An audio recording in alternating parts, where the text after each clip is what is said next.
Okay then. Is this working? Hello and welcome to question and answer number 142. I'm your host, Panyo Basa. And it should be fairly obvious to one and all that 142 is not a prime number. It is 2 times 71. I think 71 is probably a prime number though. And we don't have a whole heck of a lot of questions today. I counted 27, which is not only not a prime number, but it is a perfect cube. 27 is 3 times 3 times 3. And this is my beverage. So I'll just remove the paper umbrella. It signifies my taste and style. Take a sip of said beverage, which is coffee with milk in it. And I must say I'm definitely a coffee person. I just cannot comprehend someone who prefers tea to coffee. Although I have to admit, for years, even though I like coffee, I could not drink coffee for many years because every time I would drink coffee, I'd get this jabbing pain in my eye. So finally, I just went to a doctor about it because I do like coffee. I want to drink coffee again. And he just cured me right up. He knew exactly what the problem was. When I told him about this jabbing pain in my eye every time I drink coffee, he just told me, take the spoon out of the cup before I start drinking it. And it worked. He was really a good doctor. He only charged me $350 for that too. And now I drink coffee again. And I'm about ready to start answering questions.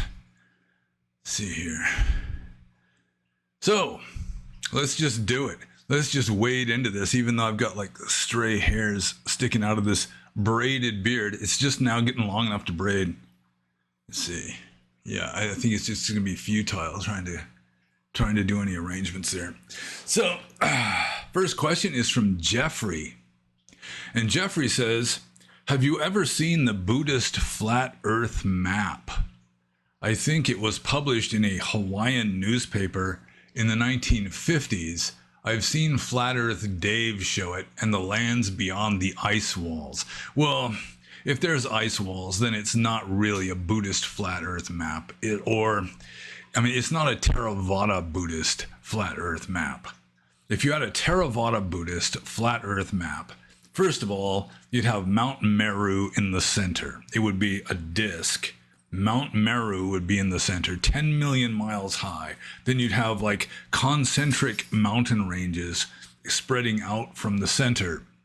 And then there'd be 4 great continents, one in the south, one in the north, one in the east, one in the west.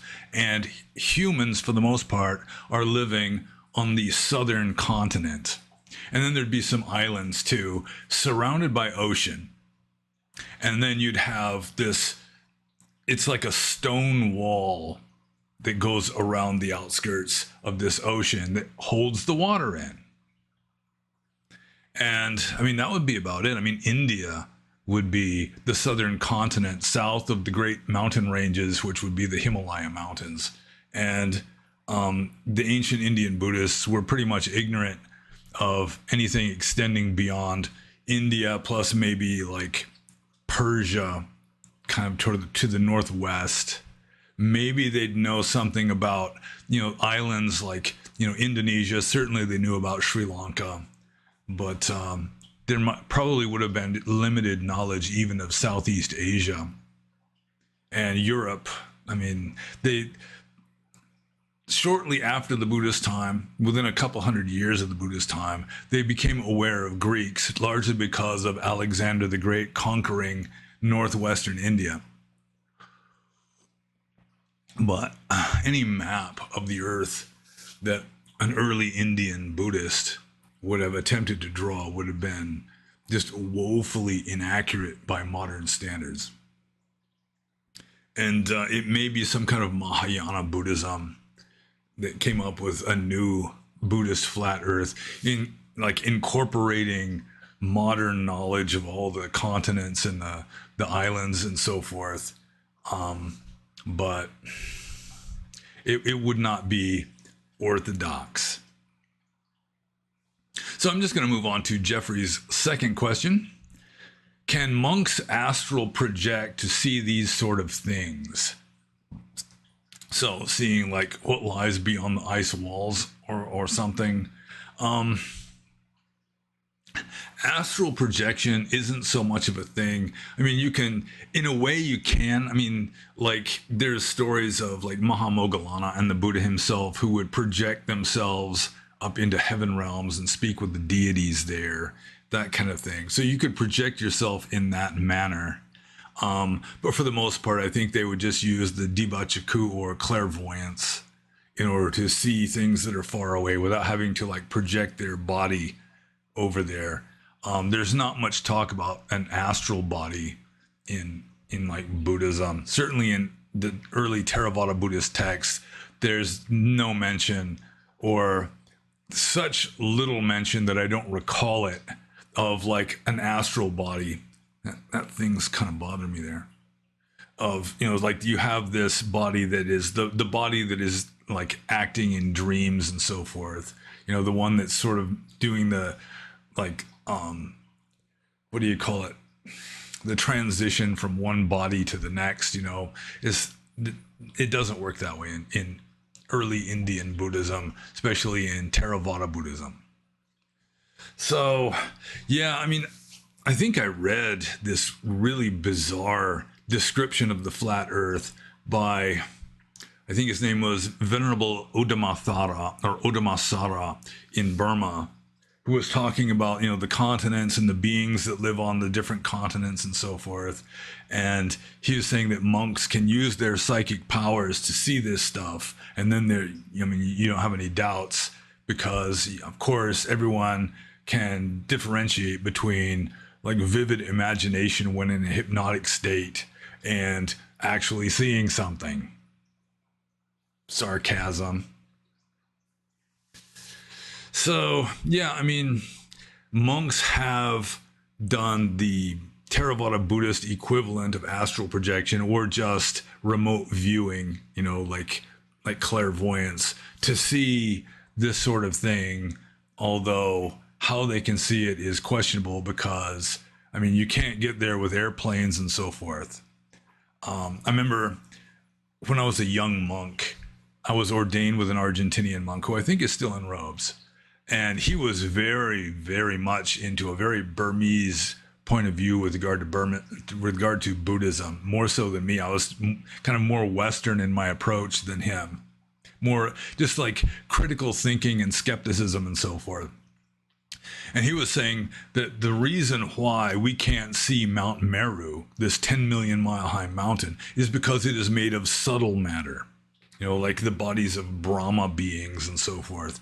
So yeah, I mean, that could be some kind of explanation, but like completely redrawing the map of the earth to account for these invisible geological formations. It seems like Occam's razor would really be applicable here. And I mean, if you can't see it, there's no way of measuring it or anything.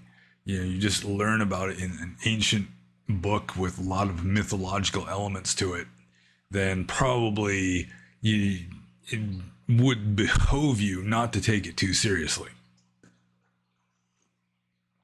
And so I'm just going to move on to the next question, which is from Philalethes. And Philalethes says, what is your advice for someone suffering from constant agony due to breaking up with his girlfriend of many years? Well, my condolences on that. I would assume that most people have had their heart broken in this life. I've had my heart broken before. So, I mean, it won't last. I mean, that's one consolation, I suppose, that, you know, it won't last. It will fade away. You'll find some other girl, presumably, let us hope, one more compatible with you that you won't break up with. So my advice for someone suffering from constant agony due to breaking up with his girlfriend of many years.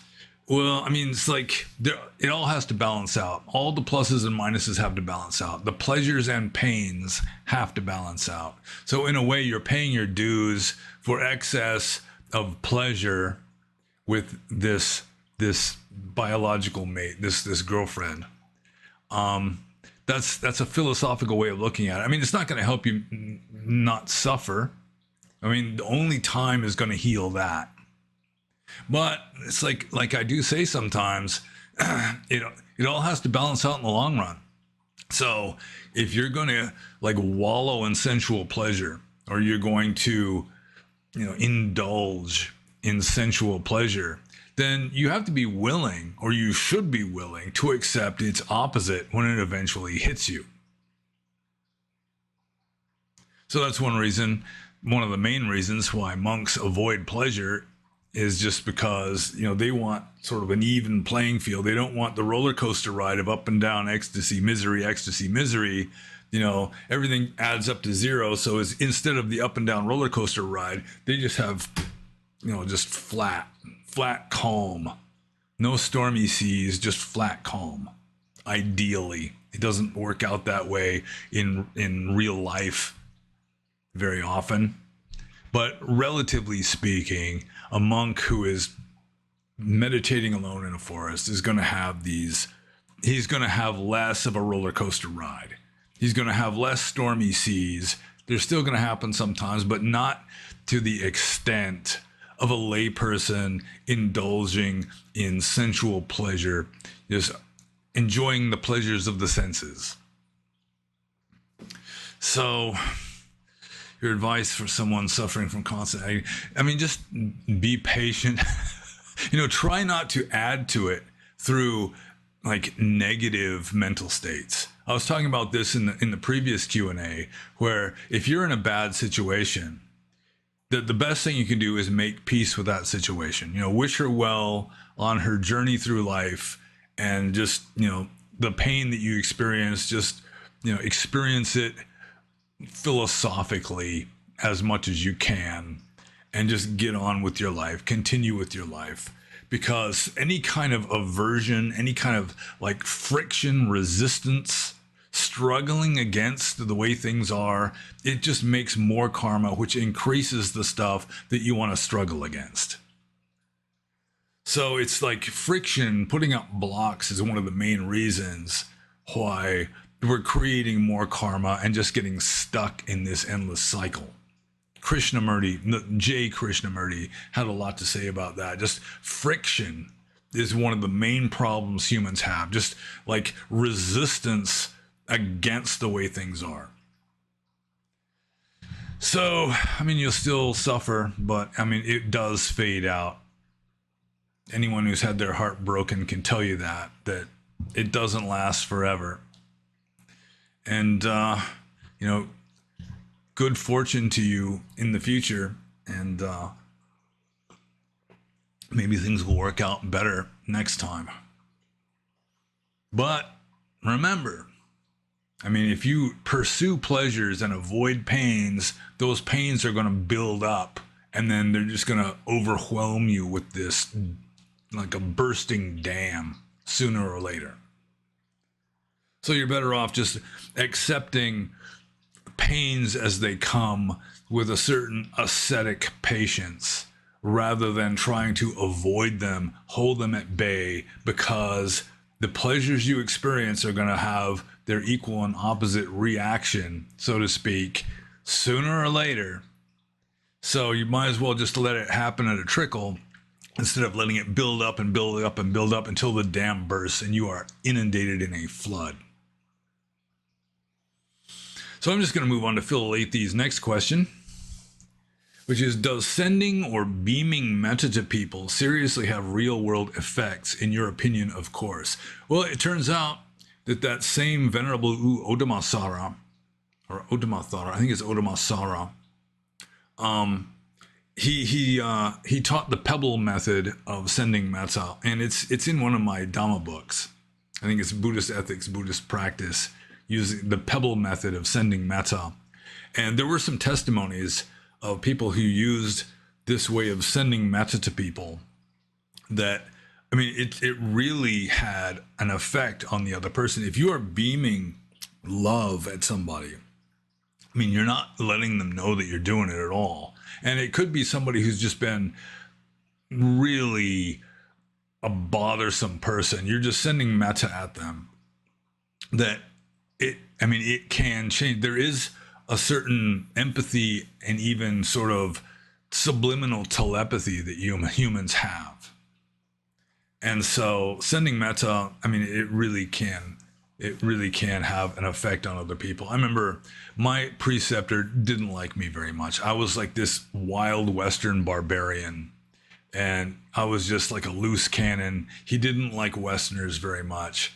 And, I was sort of the reason why, or I was like an example of why he didn't like Westerners, because we're just not Burmese enough.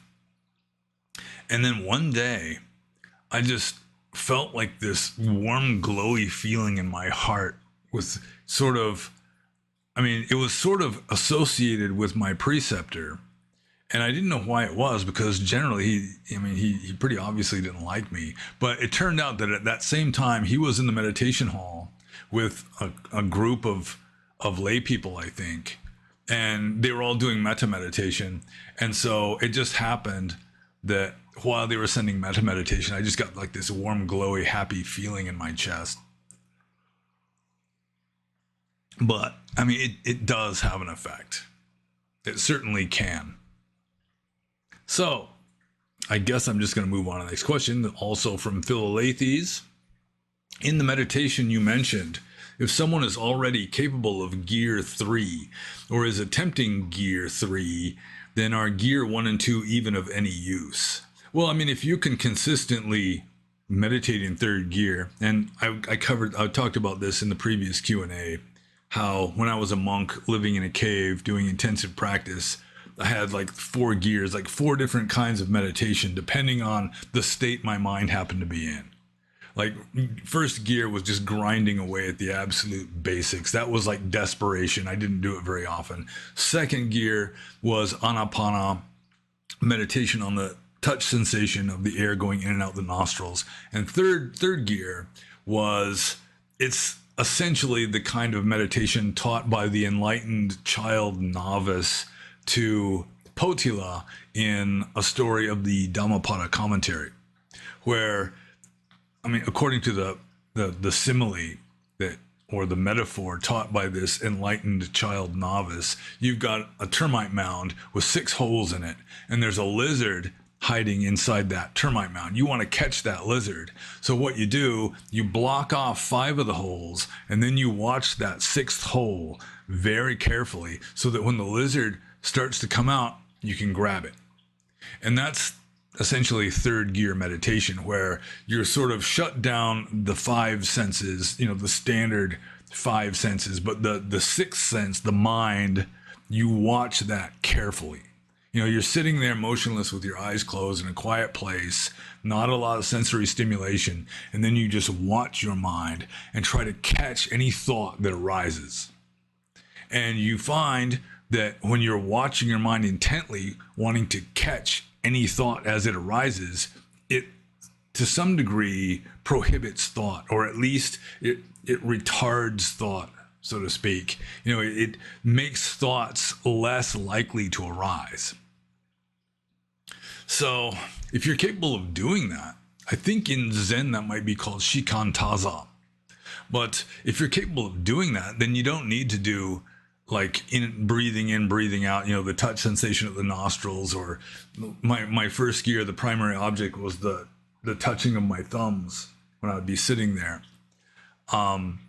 It's a more advanced practice. You get more benefit from doing that. So yeah, there's no point of doing mindfulness of breathing or a mantra or anything like that if you're like proficient at just sitting there intently observing the mind in a state of silence. Because any thought that starts to arise, you catch it. And so it's just mostly you are sitting there in a state of intense silence, in a kind of mental state. It's not the highest stage. There was another level of meditation above third gear, but it's sort of like you're walking through a forest and an arrow suddenly hits a tree trunk right next to your head. It's like immediately, I mean, unless you're the type of person that just panics and freaks out, starts screaming or something. But a lot of people like me, immediately, you're just like, boom, just wide awake, just extremely alert, that kind of meditation, and just silent. You know, you're not thinking, I mean, it's like you become as silent as you can just to be aware of the situation as clearly as possible. So, I mean, it is a more advanced meditation practice, even though some people can use meditation on the breath, you know, all the way up to fourth jhana, like traditionally in Theravada, Anapanasati, mindfulness of breathing, is good all the way up to, I mean, you can get all the way to fourth jhana with it. So that can take you all the way, but still there are sort of shortcuts or, you know, ways of just getting into a more advanced mental state without having to go through mindfulness of breathing the whole way. And I just realized I forgot my emergency backup beverage. Damn. So I might as well make the most of this one. So I think I answered that question. And so I'm going to move on to the next question, which is from PSA. And I have no idea what PSA actually stands for. So I don't think it stands for public service announcement. Anyways, PSA says, I remember you mentioning your preference towards javelin throwing. Does this mean that you like throwing javelins around randomly, or that you're just a fan of the sport? None of the above.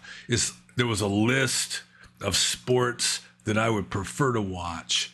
You know, somebody gave me this multiple choice of various sports, you know, which one would I prefer to watch on television, and javelin throwing was like the most interesting of the ones. I mean, I think soccer was one, water polo was one, and it was just, I mean, I have no great love for javelin throwing, but I mean, that was just the one I picked. So I've never been very good at throwing spears or throwing balls either, for that matter. I was fairly good at throwing a frisbee, which is an entirely different kind of motion than like an overhand throw. So yeah, I mean, it was just marginally higher interest in javelin throwing than in something like water polo. It's not like I'm an avid fan of javelin throwers. So I'm just going to move on to PSA's next question, which is kind of a strange one. Your aversion towards the non-tachyonic throng is reciprocated.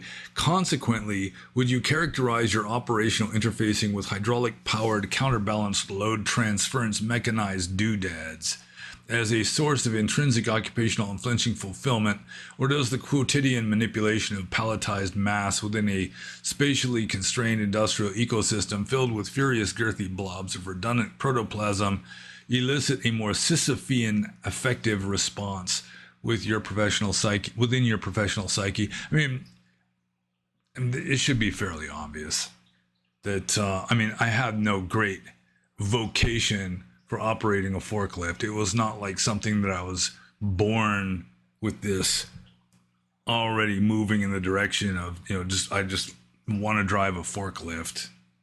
That really, it's a way of making a living. It's a way of paying the bills. So I guess Sisyphus is kind of an appropriate metaphor, I guess, or simile for me going to work every day. It's like Sisyphus had to like roll this boulder up a hill, and I'd always just roll back down on him, and he'd just have to keep starting over and over again. It's the same way with work for me. It's like you go to work and you load these trucks with freight, and then the next day they're empty again. You got to just keep doing it over and over again. It's like Sisyphus, but you get paid for it, and that's why I do it. So I'm just exchanging my time for money, which does cause me to have less time for writing and other pursuits that might be more spiritually uplifting. But that's just the way it is. It's the curse of Adam.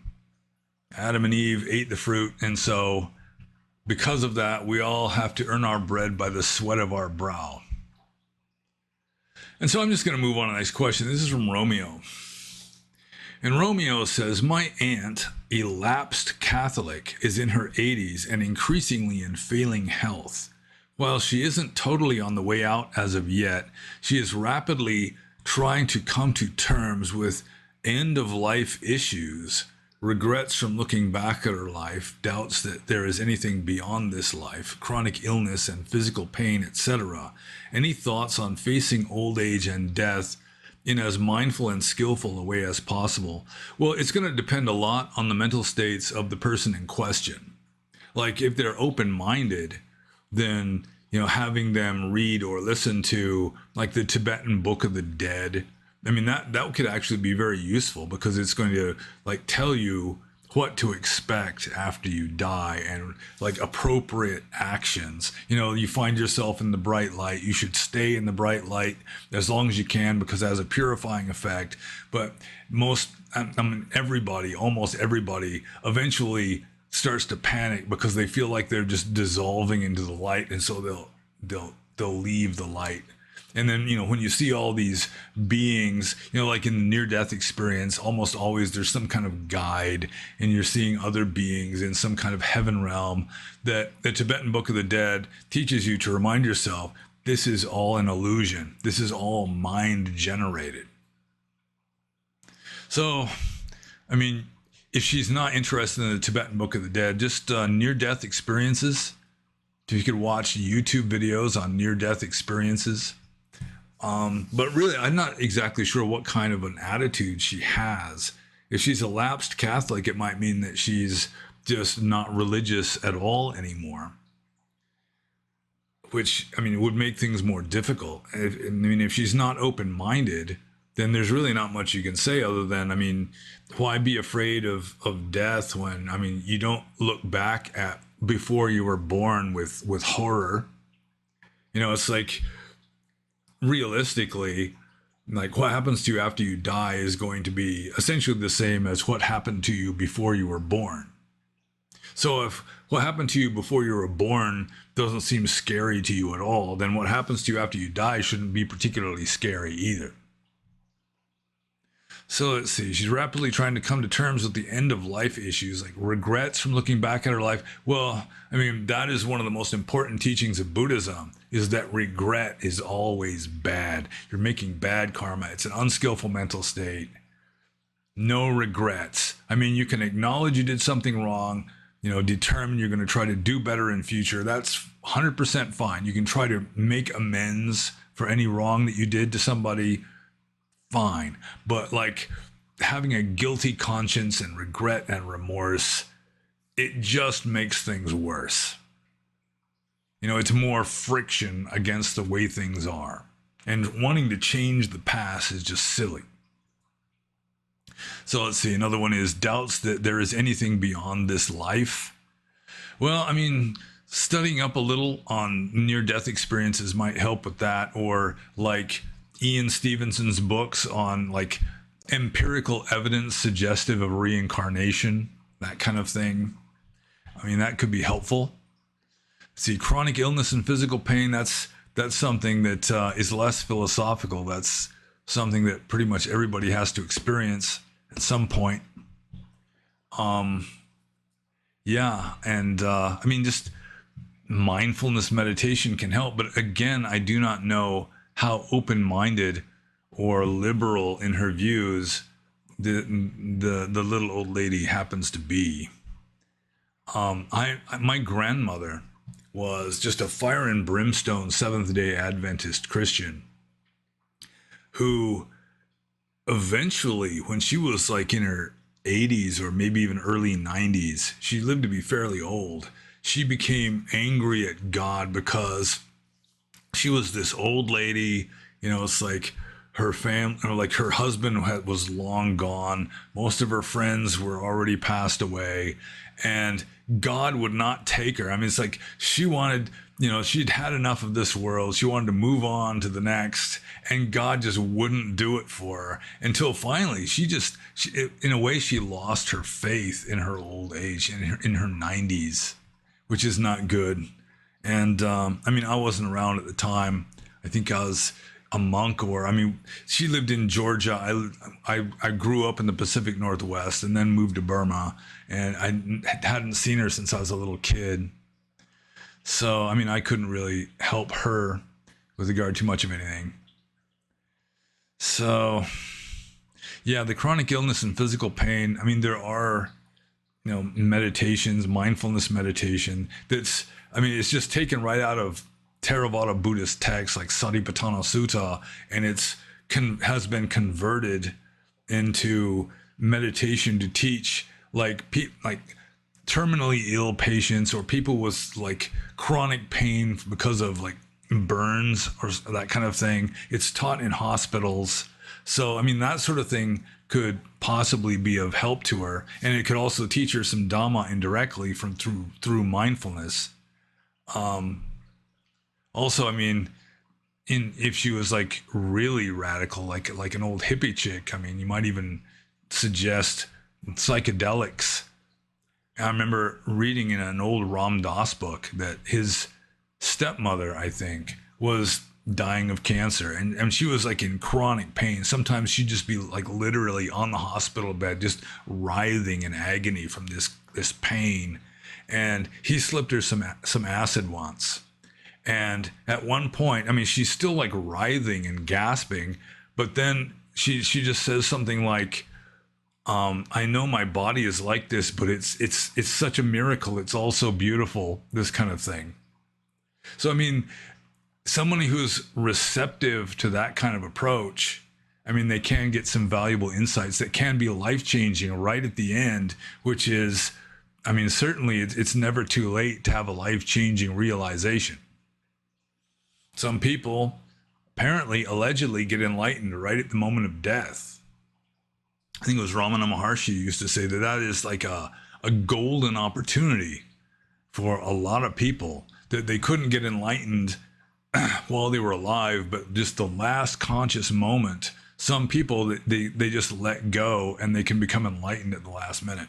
That may not be a very Buddhist approach, but Ramana Maharshi was pretty much of a spiritual heavy hitter, and I wouldn't simply dismiss anything that he said, unless maybe he's talking about Arunachala, the sacred hill, and that sort of thing. So that's like my 2 cents worth on this very nice little old lady, I am sure, who's I really don't know at all. That I really don't know what her attitude is, how open-minded she is, whether she's still open-minded to any kind of like Dharma or spiritual approach, or whether she's just anti-religion because of bad experiences she had in Roman Catholicism or whatever. I really can't say. So I'm just going to move on to Romeo's second question. Is, are there any suttas where the Buddha specifically addresses this? And unfortunately, I didn't do any research looking up any suttas like this, but there are suttas where somebody is on their deathbed. And I mean, that would be about as close as I can think of with regard to suttas, where the Buddha might come and visit somebody on their deathbed, or an enlightened monk may come visit somebody on their deathbed, and there's a little bit of a dialogue going back and forth. But I mean, there's no really good examples that spring to mind at present.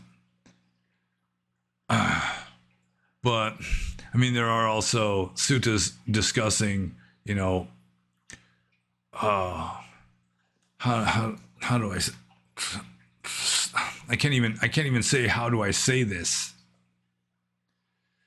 Yeah, I mean, there are suttas that kind of address similar issues to this, like either, somebody right before they died, the Buddha right before he died, although of course he was already fully enlightened, or else just discussing how rebirth happens.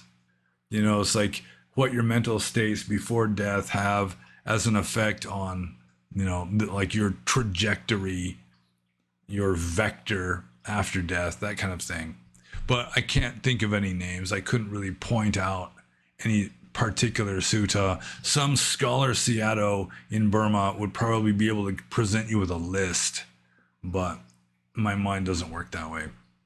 So I do apologize. Maybe you could do a search on the internet or ask somebody who is like a Buddhist scholar who is very familiar with the Pali Suttas. They might be able to direct you to the kind of sutta that you're asking about. And I'm just going to move on to the next question. This is from Ketchup. And Ketchup says, how was the monk who lit himself on fire able to withstand the pain? Well, there have been lots of monks who have lit themselves on fire. Just a few years ago, or maybe it was several years ago by now, that there was like an epidemic of Tibetan monks setting themselves on, just self-immolating. That there was like more than 100 in 1 year did that. But I assume he's referring to the famous one that I think is still on the header of my blog, also on my Minds page, of the famous Vietnamese monk. I think the photographer got a Pulitzer Prize for taking this picture. It's also on the Rage Against the Machine, their first album cover. And I can't tell you from personal experience, but I have read that these monks who light themselves on fire like that, I mean, at first it's just shock. It's sort of like jumping into ice water, although it's kind of the opposite. But still, it's like your skin just kind of goes into this shock stage, and then within the next couple seconds, your nerve endings have burned off, and so it makes it a lot more bearable. There's going to be deeper down nerve endings, I suppose, that can still experience the pain and everything, but the ones on the surface, I mean, they're destroyed. And I mean, you're just in an altered state of consciousness. You're not going to be in some ordinary state of consciousness at this point. It's like, I didn't get into a lot of fights when I was young, but I do know enough about being in a fight that you get punched in the face or something, you don't even feel it. You hit the other guy, and I mean, you don't even feel it. It's like something comes over your mind or your nervous system or whatever, and it's like you're in this emergency situation where being distracted by pain isn't helpful. And so it's like nature just like erases it for the time being. So I assume it's something like that. I'm going to move on to the next question now. This is from Basketball Jesus. And Basketball Jesus says, it is my understanding that Webu Sayadaw taught Anapana exclusively and endorsed the technique as a valid path to liberation. The goal, enlightenment, nibbana, or whatever one wants to call it. He prescribed continuity of practice as the key aspect. He essentially said that one should stay focused on the spot constantly. I know that you do not currently practice sitting meditation, but do you have any kind of practice running in the background like that prescribed by Webu Sayadaw? The only kind of practice I've got running in the background is just as a monk, you're trying to be as mindful as you can until it finally just became like a habit. So I'm more mindful than the average person, just with regard to like observing my mental states with a certain amount of detachment. I mean, I can still get like frustrated and pissed off, but then it's like another part of my mind is just observing the frustration and pissed offedness with a certain kind of detachment. So it's like you got two different levels, probably more than two different levels in your mind. I mean, I've mentioned before that once I was in Burma, and just the chronic hot weather, just my inability to ever feel comfortable during the full blast of the oven-like hot season of central Burma just caused me to just snap one time, and I'm just like cussing and yelling and slamming things inside my cave with no witnesses. And it was just like there's like this sudden shift of consciousness where all of a sudden I'm like an actor playing the role of someone who's like cussing and yelling and slamming things, while there's this other part that is just sort of detached from that. And I practice mindfulness enough as a monk that there's always a certain amount of mindfulness of what's going on. And that's as the extent of the practice for the most part. Sometimes I'll do spontaneous oming as a meditation practice, and sometimes when I'm walking, it'll just turn into walking meditation. but just this, whatever would be like continuous. The closest thing I've got to a continuous practice is just this habitual momentum of like practicing mindfulness for 30 years as a monk. And so there's still some momentum going. There's still the habit of this kind of detached observation, even though I may not remain calm all the time. Still, there's like this other part of my mind that is just a silent observer of whatever's going on, including like me getting pissed off, that kind of thing, which is hard to explain, hard to understand for someone who's never experienced it themselves. And I'm just going to move on to Basketball Jesus' second question, which is, I have some Burmese neighbors across the street. I am a white people enthusiast, but I like the Burmese and I am grateful for the preservation of Dhamma. Could you tell me a few phrases or greetings or well wishes in Burmese? Well, the standard formal greeting in Burmese is Mingalaba, which is Mingala is the Burmese way of saying Mangala, which just means blessing. And ba at the end is just the politeness particle in Burmese. Like if it's sort of like in English, when you request something, it's more polite to say please than not to say please. That ba at the end is just politeness, regardless of whether you're asking for something or anything else. It's just the politeness particle that gets thrown in to make a sentence more polite. So Mingalaba. Let's see, what else would it be? I mean, a lot of the stuff I would say is stuff that mainly it's monks that say it. Like standard blessings would be like Jama Baze, Sit Channa Baze, Kan Kon Baze. But coming from a lay person, it might sound a little weird. Like Jama Baze is may you be well. Sit Channa Baze is may you have peace of mind, may you be happy. Kan Kon Baze, may you have good karma or good luck, that kind of thing. But Mingalaba is standard for just about any situation, especially a rather formal situation, if you don't know somebody very well, that kind of thing. Like the students, when the teacher walks into the room, is Mingalaba Siyama, that kind of thing. So, yeah, I guess that would be about the best one. I really can't think. I mean, there really is no word for hello or goodbye in Burmese. It's weird. Instead of saying hello, you ask a dumb question, which is something it took me a long time to fully appreciate. It's like you meet someone, you're walking down the street, you see somebody walking down the street too, a friend of yours, you don't say hello because there is no word for hello. You don't say Mingalaba because that's kind of formal for, it's not used for like good friends who just meet each other. It's like, where are you going? Or, if you meet somebody around like midday, have you had lunch yet? And it's this some dumb, more or less random question. And then instead of saying goodbye, you just say, well, I'm going to go now. I'm out of here. So I guess just try Mingalaba, and I'm sure they'll be surprised that you know even that much Burmese. And let's see here. Oh, wait a minute. I gotta check something here. Excuse me, I gotta scroll down here because, yeah, damn. There's questions that I forgot to put on the list. So just bear with me. I gotta do this. All right, I think I'm good. I hope. Let's come back here. All right. Yeah, I don't know if that recorded or not. It's about 45 minutes into it. Okay.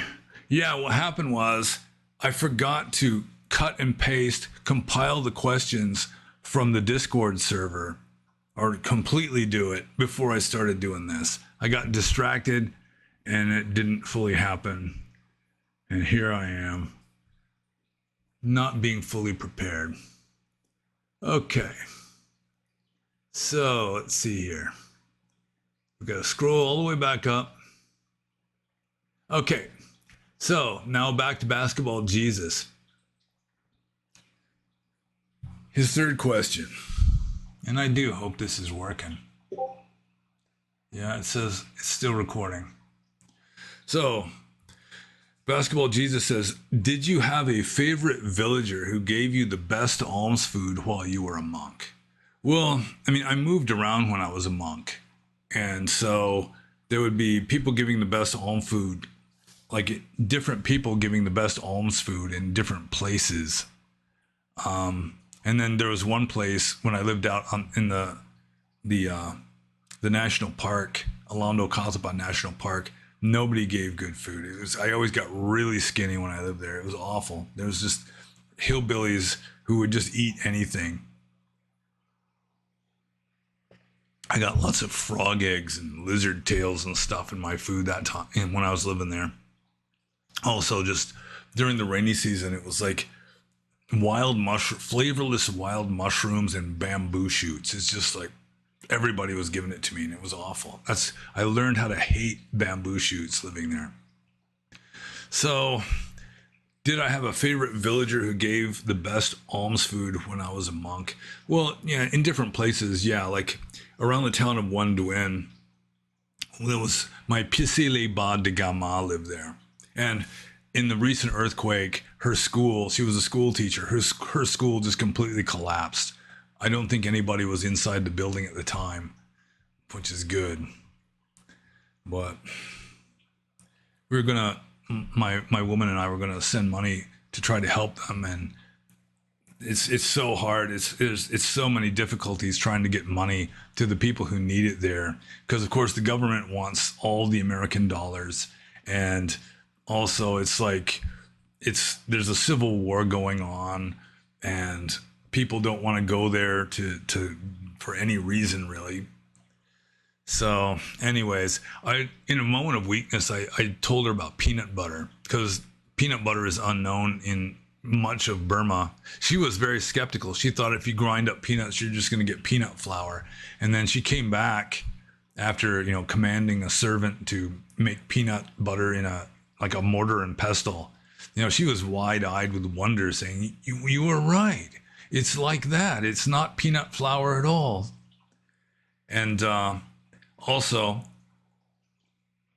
when I was living at Wonbo Wildlife Refuge Monastery, I had a Pisile Ba de Gama there also. Her name was Te Eat. And I, in a moment of weakness, I explained grilled cheese sandwiches to her. And she was very keen on giving me the food that I liked the best, so that towards the end, I hardly even had to eat rice when I went to that village for alms round, because I'd get like grilled cheese sandwiches and there's a kind of noodle soup in Burma that's really good. It's called mohinga. There was this lady who would sell mohinga. She had like this little stand and sold mohinga in the village. And so I'd get like a big bag, a chut eight, it's called, some kind of a polypropylene bag that's kind of makes a crunchy sound when you're that's why it's called chut chut, because that's the sound it makes. That's the kind of plastic bag they use. So now I finally realized that we've got considerably more than 27 questions, because I forgot to cut and paste all the questions from the Discord server. I went through the comment sections on YouTube, BitChute, and Rumble, and spaced off the Discord server, which is not so good. But getting back to the question of basketball Jesus here, I did learn that it's rich fat ladies give the best food. I mean, they've got it down. They know exactly what is like maximum deliciousness, and then they want to offer that. So, but I mean, out in remote rural villages, there weren't a whole lot of rich fat ladies. So mainly I'd be in town somewhere when I'd come across those and their delicious food offerings. But I tended to have like favorites wherever I would live. And I think I'm just going to move on to the next question. This is from Dama River. And Dama River says, what is the best way to ordain in 2025 without being harassed or affected by the current cult of wokeism? I have noticed that Western woke Buddhists are first and foremost brainwashed liberals, and secondly, they are Buddhists. So instead of surrendering their liberal indoctrination to the Dhamma, they surrender the Dhamma to their liberal indoctrination. Well, I think it's kind of a misnomer to call them liberals. I don't think they're really liberal anymore. That liberal, I mean, politically, I probably come closest to a classical liberal. You know, it's like along the lines of John Stuart Mill and his essay on liberty. I mean, liberal comes from liberty, I think. You know, it's like personal freedoms, freedom of speech, that kind of stuff. That's liberal. And the new left is just moving into like Marxism, neo-Marxism, a kind of like feminized Marxism that really is not liberal at all. In fact, in Europe, liberal still has more of the old-fashioned denotation, where it's more conservative people are called liberal. Because it's the conservative people who are more interested in personal freedoms and rights and so forth. And the left now is, you know, the progressives, they're moving more towards, you know, socialism, you know, interchangeable everybody, you know, everyone the same. And you got to keep everybody under control. People have to be nonviolent. You know, they have to be incapable of being violent. You know, it's not just that you have people be strong, but encouraged to practice self-restraint, largely because a lot of the people being imported by the millions just lack the capacity for that. So, let's see here. I think I got sidetracked by quibbling on the meaning of the word liberal. What is the best way to ordain in 2025 without being harassed or affected by the current cult of wokeism? Well, I mean, Asian monks. First of all, you can go to Asia. Burma might be difficult for the reasons I was talking about earlier, but Thailand, go out into rural Thailand, and you're not going to find woke monks. You're not going to find woke lay people. They're all going to be traditionalists. Monks tend to be more conservative in their Buddhism than Western lay people, especially. Even Western monks, as a general rule, are much more conservative than Western lay people with regard to their Buddhism. So, I mean, certainly wouldn't want to ordain at some place like Spirit Rock, or not Spirit Rock, but the Ajahn Chah place that's in Northern California, Abhayagiri. Because even though a lot of the monks might be conservative, the European ancestored laity who support the place are going to be very left wing, and you're going to have to be very careful about what you say. Pacific Northwest is the same way, like Seattle, Vancouver, BC, Portland, Oregon, that kind of area, just the cities of California, or like Massachusetts, places like that. You're going to be, if you're a monk there, you're going to be interacting with very left-wing lay people. So, I mean, you're better off dealing with Asians, and a lot of Asians, like Asian immigrants, you know, I wouldn't be surprised if it's well over 50% of them vote Democrat. Mainly, I mean, their main issue is they want their relatives to be able to come to America. So, you know, if any party, generally the Republican Party, is like anti-immigration, anti-mass immigration, you know, they see that as, you know, against them, you know, almost personally. And so, let's see, the computer all of a sudden turned off. Not my computer, but my sweetheart's computer that acts as sort of a backlight. Oh well, it doesn't matter. There we go. So, I mean, I was ordained in California, and there were a lot of lefties there, but I was kind of a lefty at first, and really, I mean, there wasn't a whole lot of politics being spoken, and the monks, I mean, they hardly spoke English, some of them. And I mean, my preceptor spoke almost no English. So, I mean, there wasn't a lot of politics going on. I mean, I was at this monastery in California for months. And then I was talking to this lay supporter who said, you know, something about ever since the Second Russian Revolution. It's like, what? What Second Russian Revolution? He goes, you never heard? The Soviet Union doesn't exist anymore. And it was like news to me because I was just completely isolated from news or anything like that. But it may be different now in 2025 than it was in like 1991. But the best way to ordain in 2025 without being harassed or affected by the current cult of wokeism, be ordained among Asians, Asian traditionalists, either in the West or in the East. Or if you're going to be ordained in the West, I mean, just meet up with the abbot of the monastery and just kind of sound him out, ask him what kind of politics, if any, is discussed at this monastery, that kind of thing. What is the attitude towards political discussion and so forth? What are the lay people like? I mean, you can inquire about that sort of thing. But I mean, Burma may not be much of an option, but I mean, almost everybody in Burma outside of the big cities is conservative, very traditionalist. The Burmese are governed by tradition more than they're governed by their government. So, yeah, but it is true that Western woke Buddhists are first and foremost not so much brainwashed liberals, but indoctrinated leftists with some, like indoctrinated globalistic leftists. And secondly, they're Buddhists. Yeah, I have to agree with that. So, yeah, just do what I suggested, and you should be okay. And I'm just going to move on to Dhamma River's second question, which is there anything you miss about being a monk? Well, I miss being lazy. I can't be lazy nearly as much now as I did when I was a monk, just at leisure. That is kind of nice. And I'm not going to be able to retire until I'm probably in my 70s, just because I already had my retirement for 30 years as a young man.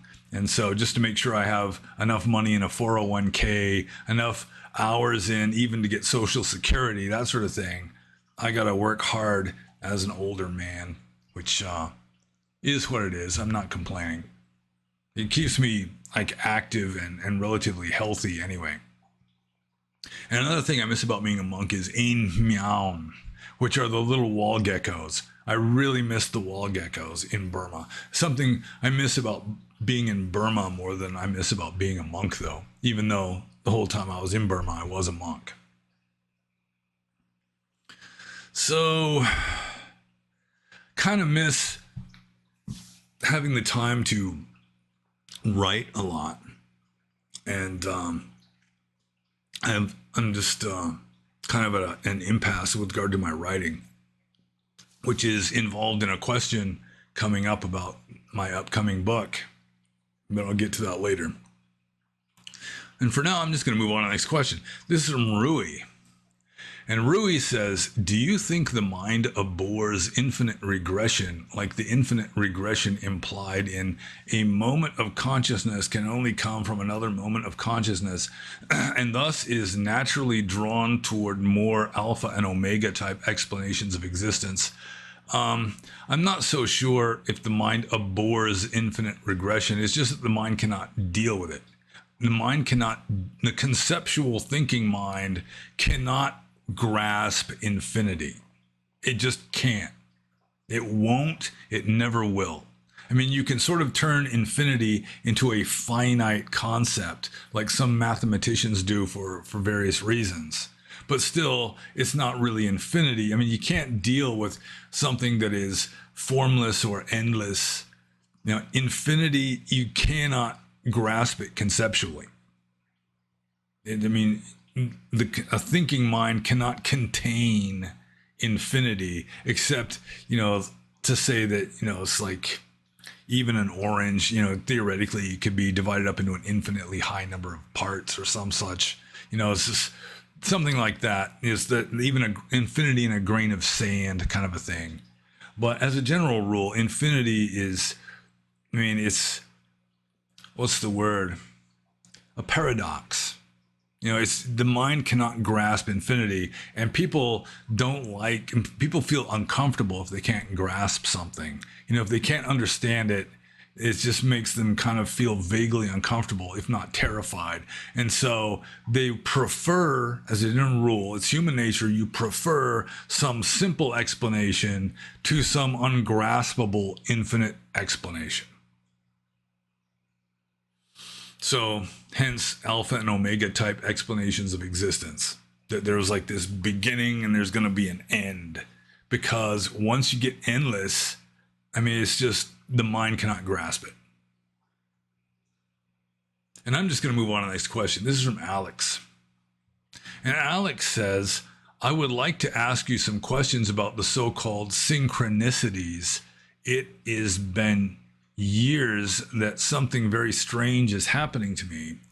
Quite often, I see a number with the same 3 digits. It is always the same number on page numbers, house numbers, length of videos or messages, hours, prices, number of comments on videos or posts, etc. During some periods, it happens every day and many times a day. In the last 22 hours, I saw it 11 times. I asked a friend, he is a rabbi, and the answer was kind of predictable. It is the universe trying to establish a connection. Then he gave me an advice. Every time I see this number, I must thank for the message and retribute with some money. Doesn't matter the amount, and I should donate it to anyone. Finally, I must choose some numerology system to interpret the message. Any legit system. He gave me an interpretation based on the gematria. I don't know what that is. So his first question is, what are your thoughts about synchronicities? Synchronicities, it's, in a way, it's a byproduct, a side effect of the fact that your mind is creating your reality. That this is not a material world in the sense that material objects are not ultimately real. So, I mean, everything that you experience, like positive or negative, it's going to be the fruition of your own karma, which is a mental state. Sort of like Schopenhauer's will, the world as will and representation. So for some reason, your karma has got this, it's got some kind of fixation on this 3-digit number. To some degree, I mean, you're just sensitized, so you're more likely to single it out if you see it. And so it may seem like you're seeing it more often, but I'm willing to give the benefit of the doubt. And let's say that you really are, you just, in your life, you're continually seeing the same 3-digit number at a rate much higher than would be expected through random chance. Then it would be your mind is conditioning this for whatever reason. You may have just some irrational attachment to that number. It may have some significance from something that you don't remember, possibly even a previous life. So, I mean, it's mind made. It's like you're having a dream in which this theme keeps coming up, and this life that we are living now is just a higher level dream. So let's see here. Second question, is there a Buddhist view on these kinds of issues? Yeah, karma. That is the view. And so, I mean, it's kind of ironic, maybe not too surprising, that the rabbi would take like a numerological point of view and just suggest that you contribute money every time it happens. I mean, my approach would be practically the opposite. That if like stuff that is like paranormal in a sense, like a synchronicity is verging on the paranormal or the miraculous even, it's sort of like very low level miracle stuff, maybe not fully into the realm of miracles, except maybe to a statistician or something. But in order for the miraculous to become like an ordinary part of your life, you have to just view it as an ordinary part of your life. Don't make much of it. Don't make a big deal of it. Just let it happen, so that when weird things happen, you just accept it as a matter of course and just, continue with whatever you are doing. And it, in a way, it just sort of like mainstreams it. It normalizes the miraculous, because if you make a big deal of it, then it makes it in a way, you're putting up barriers without realizing it, without trying to. You know, you're like emphasizing the fact that this is rare, which helps it to be rare instead of happening regularly.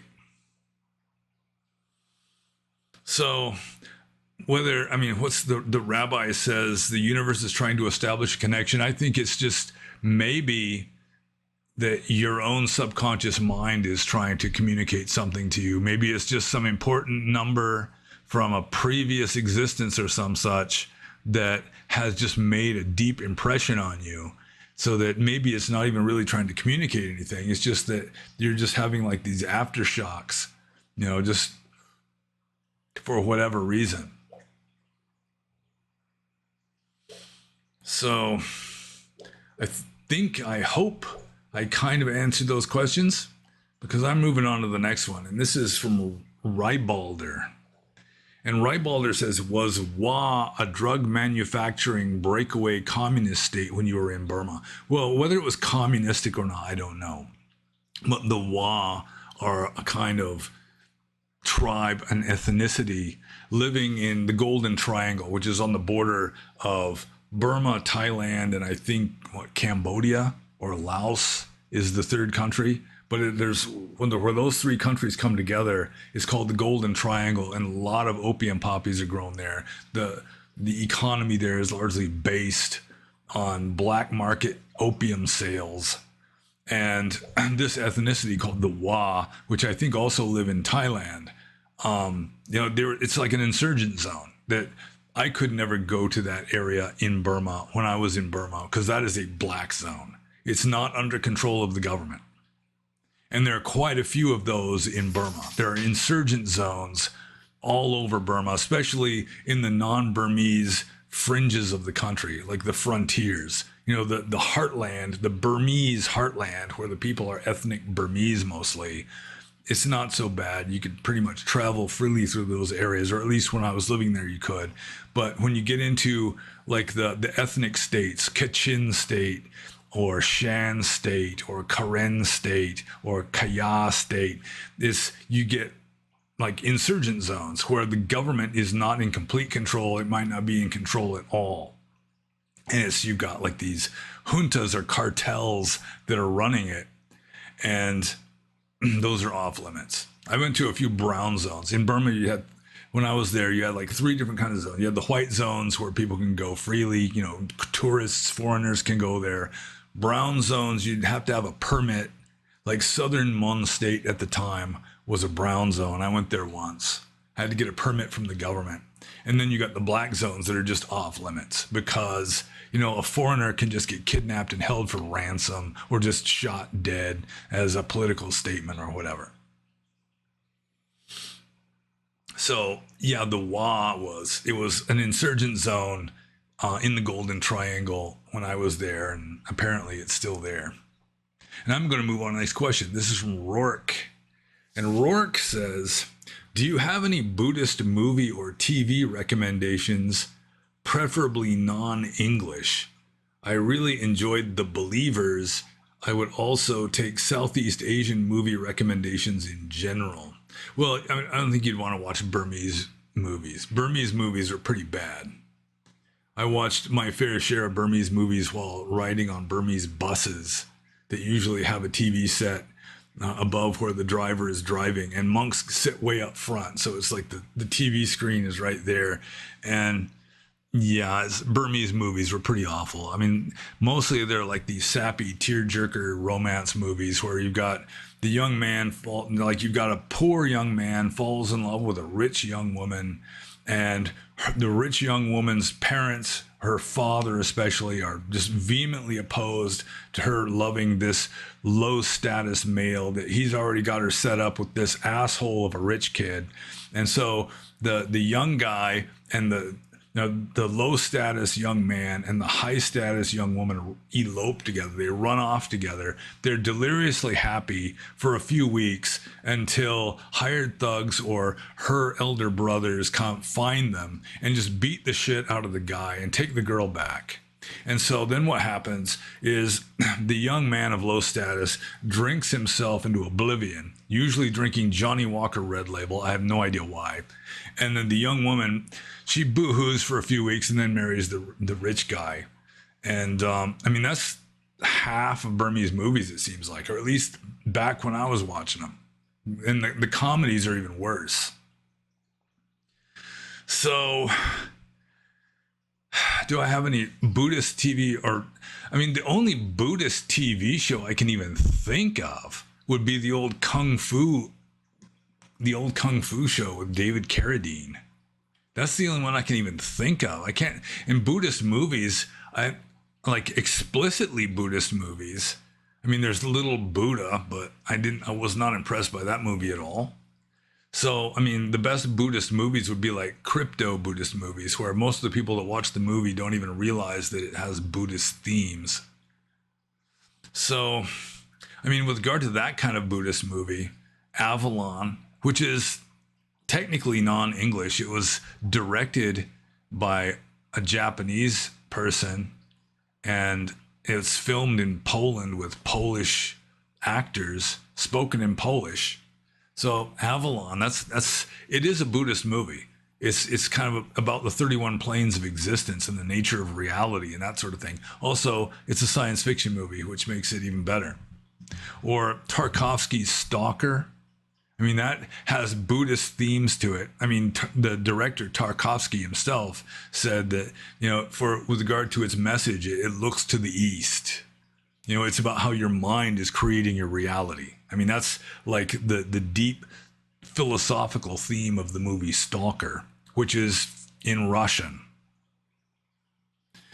Pilot episode of Kung Fu, maybe, although it has some outrageously bad acting. It's still a good movie.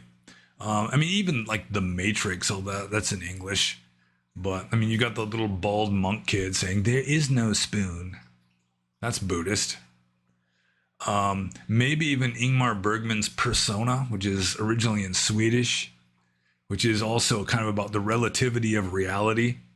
And it has this woman who goes into this, she just goes mute after seeing the Vietnamese monk burning, like immolating himself. After she sees that on the TV news, she just goes mute.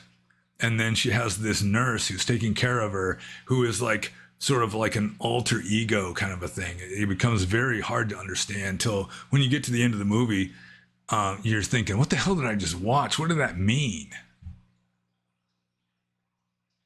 But I really can't think of very many specifically Buddhist movies. Buddhist books, on the other hand, like almost anything by J.D. Salinger, or a lot of the stuff written by J.D. Salinger. I think J.D. Salinger must have been like a Mahayana Buddhist. The Catcher in the Rye. Most people who read The Catcher in the Rye with Holden Caulfield and all that had no clue that it's a Buddhist story. In fact, the first time I read The Catcher in the Rye, I had no clue until I read the unofficial sequel to The Catcher in the Rye, which is a book called Franny and Zooey. And Franny and Zooey makes it clear that The Catcher in the Rye and Franny and Zooey are both Buddhist books. I mean, it's in Franny and Zooey, it's obvious. Like Zooey, he's a Mahayana Buddhist, and he tried to eat a meal once without like reciting the Bodhisattva vows first, and almost choked to death on a clam. In their apartment where they live in New York, they've got Max Muller's Sacred Books of the East and like a polygrammar on the bookshelf that's mentioned, this kind of thing. So, yeah, with regard to books, maybe I'd be in a little better position. But with regard to Buddhist TV shows and Buddhist movies, like I said, the only specifically Buddhist TV show I ever saw is the old Kung Fu show. So I think I'm just going to move on to Rourke's second question, which is kind of similar. Do you have any obscure movie recommendations? So obscure would be movies that most people have never heard of, I guess. And one of my favorite cyberpunk dystopia movies is a movie I'd like to watch again, and I just cannot find it. It is too obscure. It's called Paranoia 1.0. And it's like a cyberpunk future, not in the distant future, but in the near future, within a decade or two. And there's like some people living in an apartment building that are being experimented upon, where they're getting like an empty box in the mail. They open it up and there's nothing in the box. And so they're like, what the heck? But it turns out that there's like these micro robot kind of things that are like dust in this box. They're inhaling them. And then it gets into their mind. And then it's like whoever it is who's doing the experiment is trying to use these like micro computer things that are in their head to like influence what they want to buy. It's sort of like a marketing strategy, like really hardball marketing strategy. And it was an interesting movie. The movie Avalon, again, I mean, that's an obscure movie. I think most people have never heard of it, even though I consider it to be an excellent movie. It's one of my favorite movies. So it's like the well-worn science fiction trope or theme of like a virtual reality that gets confused with what we consider to be reality, so that you start questioning even what we consider to be reality. That becomes another, just a different level of virtual reality. That kind of thing. The Matrix is like this too, although The Matrix is not an obscure movie.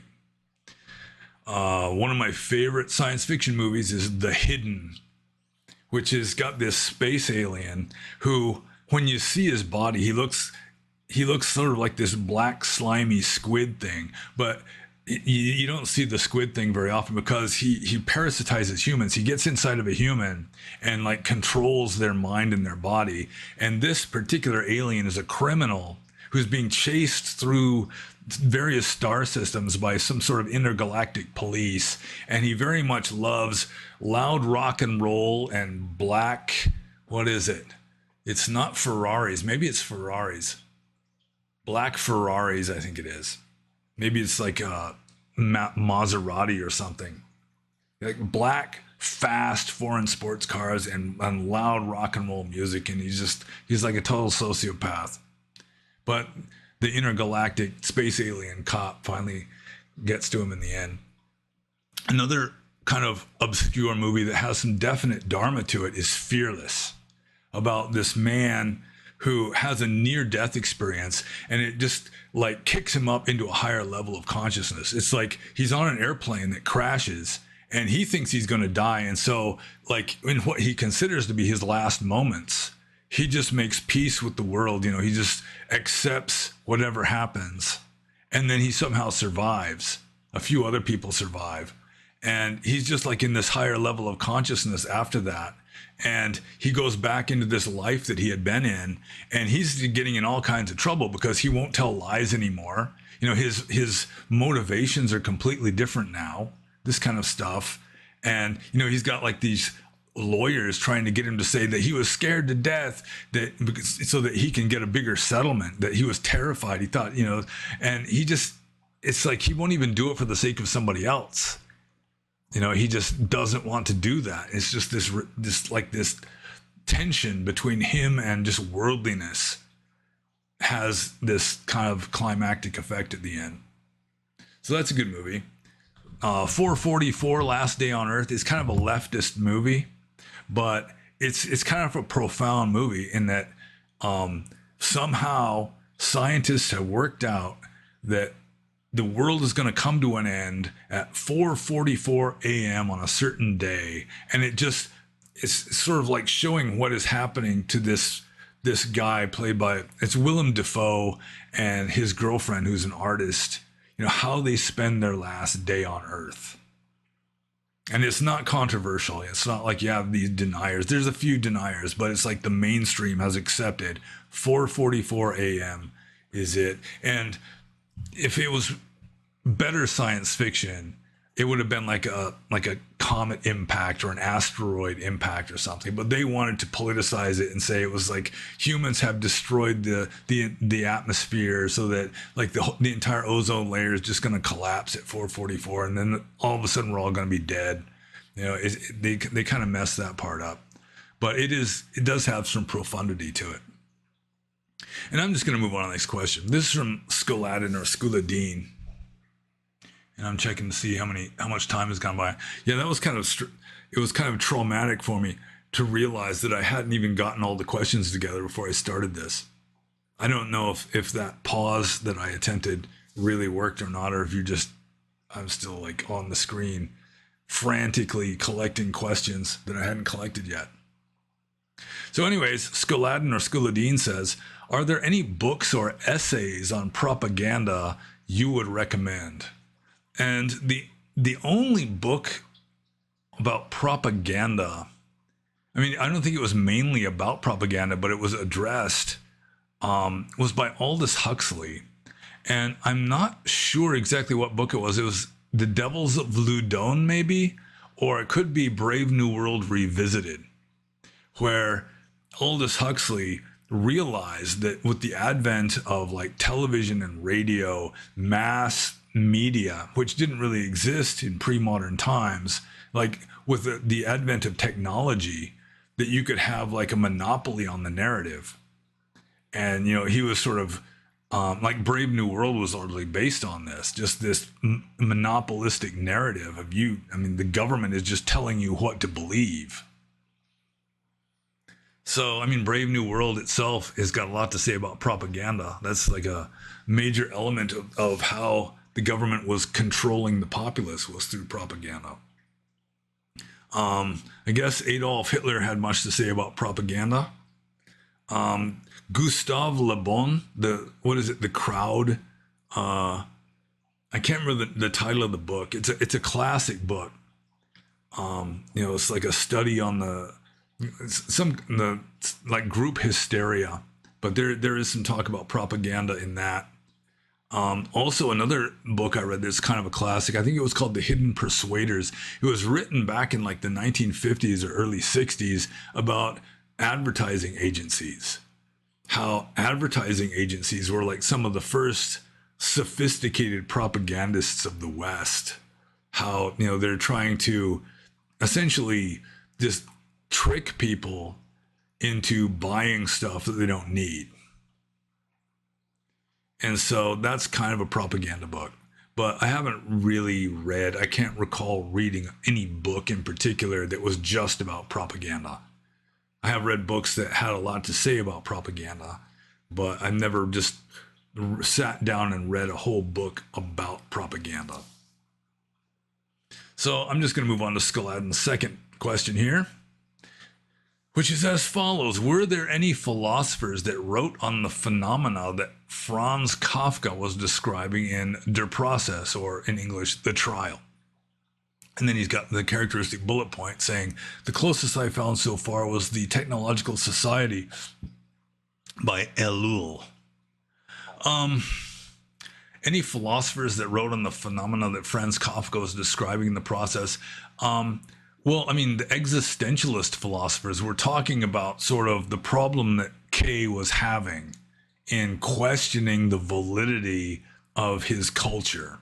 I mean, that was like the crime that he was under investigation for, that he was being tried for, in my opinion, is, he was just starting to question the validity of it all this essentially like propaganda-driven and culture-driven assumptions that everybody has. Once you start questioning that, then in a way, it's like the ocean rejects a corpse by throwing it onto the shore, kind of a thing.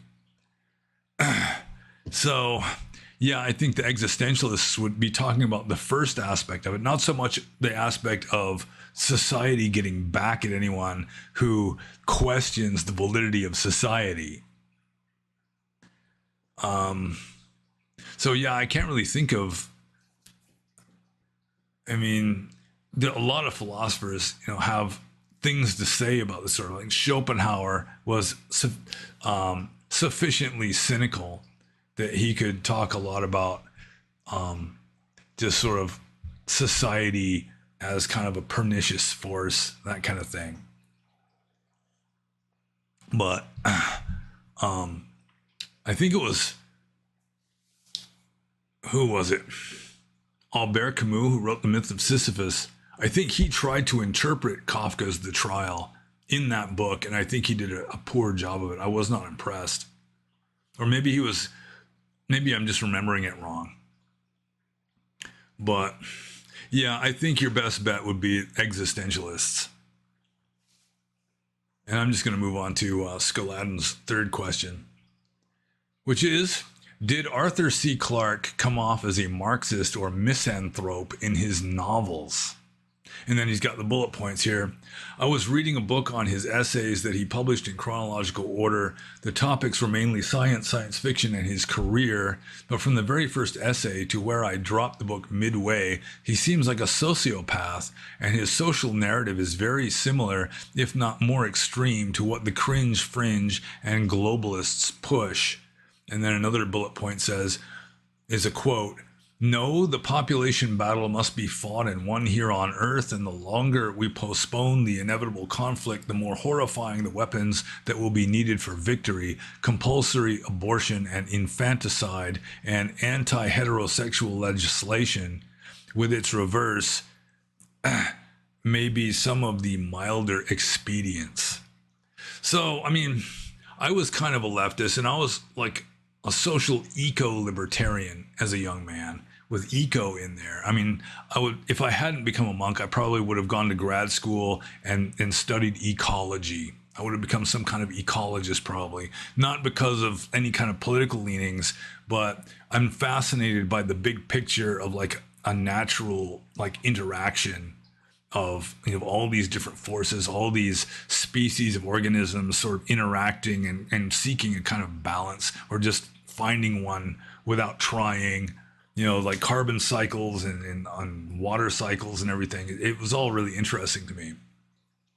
And I mean, I did not have a high opinion of the human race. I agreed at the time that the human race should be way smaller than it was. And it was partly a cultural thing. Like back in the 70s and the 80s, everyone was thinking there's the population bomb, the population explosion, that we're just going to hit this S-shaped curve and the population was just going to shoot straight up, which hasn't actually happened. That it is kind of leveling off a little bit, especially in the more developed countries where the population in some countries is crashing. But at the time, it just seemed to me like I considered it just to be common sense that anybody who could not feed himself should not have the right to have children. You know, if somebody's living off care packages or food stamps or something, you know, they can't afford to support themselves. Why should they be allowed to have children that they also can't support? So, I mean, that sort of thing, as a young man, and even to some degree today, I can endorse that. I can go along with that. That like these like care packages that are sent to third world countries. You know, we got the people in the famine victims all standing in line with the dented tin cup waiting for their scoop of milk powder or whatever, that there should be some sort of like birth control drug mixed in with that milk powder to keep them from having more kids that they cannot feed. They can't even feed themselves. So I assume Arthur C. Clarke was just sort of like extrapolating to the logical extreme when that he thought was happening, that a lot of people thought was going to happen, where the human race is just going to become so, I mean, the earth is going to become so overpopulated that something radical and drastic has to be done. And it turned out that it didn't really happen. With regard to the actual question, though, which I shouldn't entirely forget, did Arthur C. Clarke come off as a Marxist or misanthrope in his novels? No, not really. I mean, he kind of downplayed the glory of humanity, that, you know, he would have alien races that were just like incomprehensibly more advanced than we are, to just kind of put humans in our place, you know, that we're a kind of, you know, upgraded ape kind of a thing. So, I mean, some people would consider that to be misanthropy, that he's not a humanist that puts humans in the center of the universe. But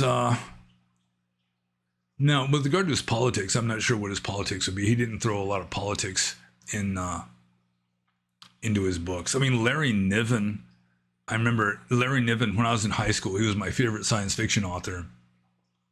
And, he also predicted, in 100 years from now, we're going to have a population of like 20 or 30 billion. And, the whole world is just going to be, there's still going to be wild areas, but, like all of the whole coast of California is just going to be one huge city, that kind of stuff. And everyone's going to be kind of a light brown mongrel from all the interbreeding. And, money is going to be just kind of, it's just going to be kind of phased out, that kind of thing. That he perceived or predicted a kind of socialistic future, which, he was pretty much just extrapolating, trying to predict what was going to happen. It wasn't necessarily that he wanted that to happen. So Arthur C. Clarke, again, I'm not sure, even if he did have some kind of Marxist predictions or something in his novels, that, you can just be predicting that that's the direction we're headed. A good science fiction author shouldn't be too wildly wrong in his predictions of what the future is going to be like. It doesn't necessarily mean that he would want it that way. And Arthur C. Clarke never really struck me as a sociopath. And so I'm just going to move on to the next question. This is from Histuch, also known as Cherzaskaziz. And he says, happy birthday for sweetheart. And my woman's birthday was yesterday at the time of recording this. And he says, what did you get her? Well, I got her 3 things in particular. And the main thing, I'm not going to say what it was. It's rather personal and nobody would guess what it was. She was completely at a loss of guessing what it was going to be before she opened it. And it's just a personal thing. I'm not going to say what it is. But with regard to the other 2 things I got her also got her 2 pairs of shoes. I got her a pair of like nice high heels that I wasn't sure if she liked them or not. So I got her another pair of more sensible shoes just in case she hated the high heel ones, which was convenient for me because there was a sale at the shoe store where you buy 1 pair of shoes, you get another pair at half price. So it's a way I was kind of covering my bases, just in case she hated 1 pair of shoes, she'd at least fall back and wear the other pair. And so Histuch, also known as Cherzaskaziz, has as his second question, where is your new book? And I have realized that in order to write that introduction that still has to be written, I'm going to have to take a day off from work, at least 1 day off from work, and just lock myself in a room and just sit down and dedicate that whole day to writing this introduction. All the essays are done, they're edited, they're formatted. It's mainly all I got to do is just a few little finishing touches, plus write the intro. And my woman has to make a few illustrations, including the cover illustration, which she also is not being completely on the ball at the present time with regard to this. So it may be that I'm going to have a day off from work before I can write that introduction. And so it didn't happen in March, obviously. I think my next day off from work, my next paid holiday is going to be the 4th of July, Independence Day, but I'm probably not going to be writing an introduction on the 4th of July. Okay. So yeah, it's mostly done, but I have to have like a relatively prolonged period of time to just sit down and write this introduction. Because you have to sort of get into get into the groove of it. You can't just work on it 5 minutes and then set it down and then 2 days later work on it for 15 minutes and that kind of stuff. It's just not going to work. So finally, we're getting to the stuff that I forgot to include. And I think when I was cutting and pasting, I was doing it in such haste that I didn't even include the name of the person who asked this question, although I think it is Xenothoid, which I'm typing now. Xenothoid. Okay. So I'm just going to just go through this a little bit. Okay. I think we're good. It's hastily cut and pasted, but I think I rectified the situation well enough that we can just continue with this. So Xenothoid says, which philosophers do you believe need to be read before one can jump around philosophical texts at will and expect to be able to understand what's going on?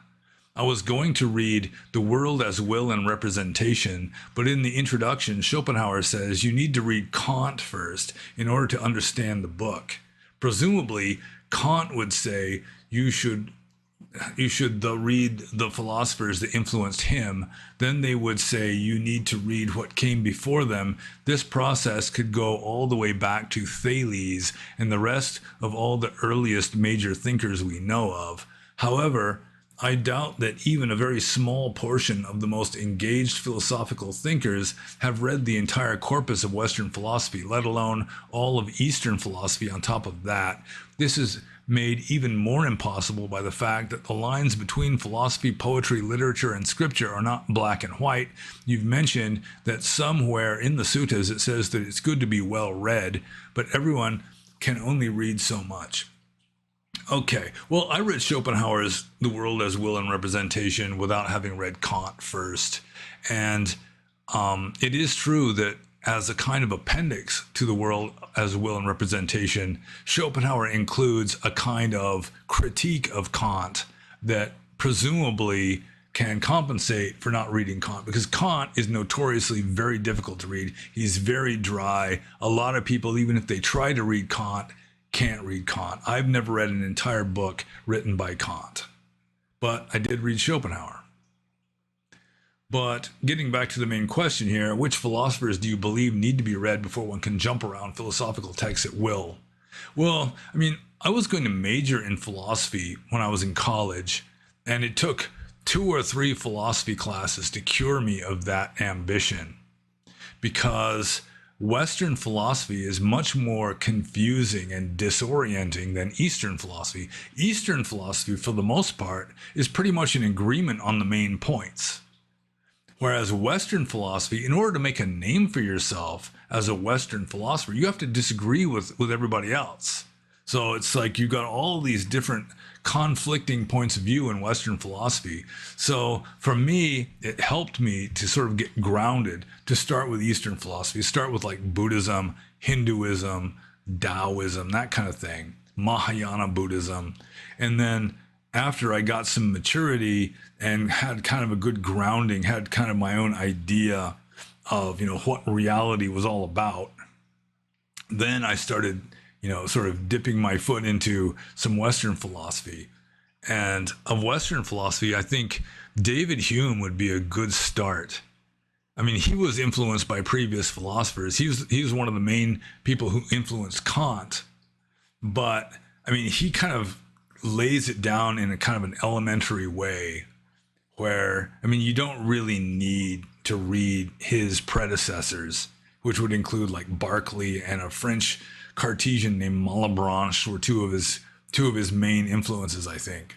But just read, like, don't even bother with his magnum opus that he wrote when he was in his 20s. Read like An Inquiry into Human Understanding, which is a short book. And that's another important thing. I mean, you don't want to just, like, as one of your first readings in Western philosophy, just plunge into some 1,000-page long tome that Hume's Inquiry Concerning Human Understanding, I think that's the title of it, is, it's not a very thick book. It's like maybe 70 pages, something like that. And it's well worth reading. Also, like Spinoza's Ethics is also a relatively short book. It's a classic. And after you read that, Schopenhauer is fine. His The World as Will and Representation. But it's good to have some kind of grounding. It's good to have sort of your own personal philosophy going before you start reading too much Western philosophy, because they're going to be just going in all different directions. It can be very disorienting and confusing.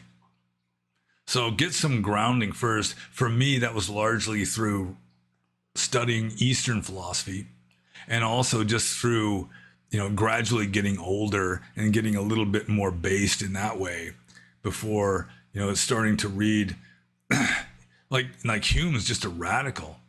I mean, it's really refreshing to read Hume, even though he wrote in the 1700s, because he just lays waste. I mean, he was, he would just take philosophical ideas that were just considered to be obviously true and just undermine them and point out that they're not obviously true at all.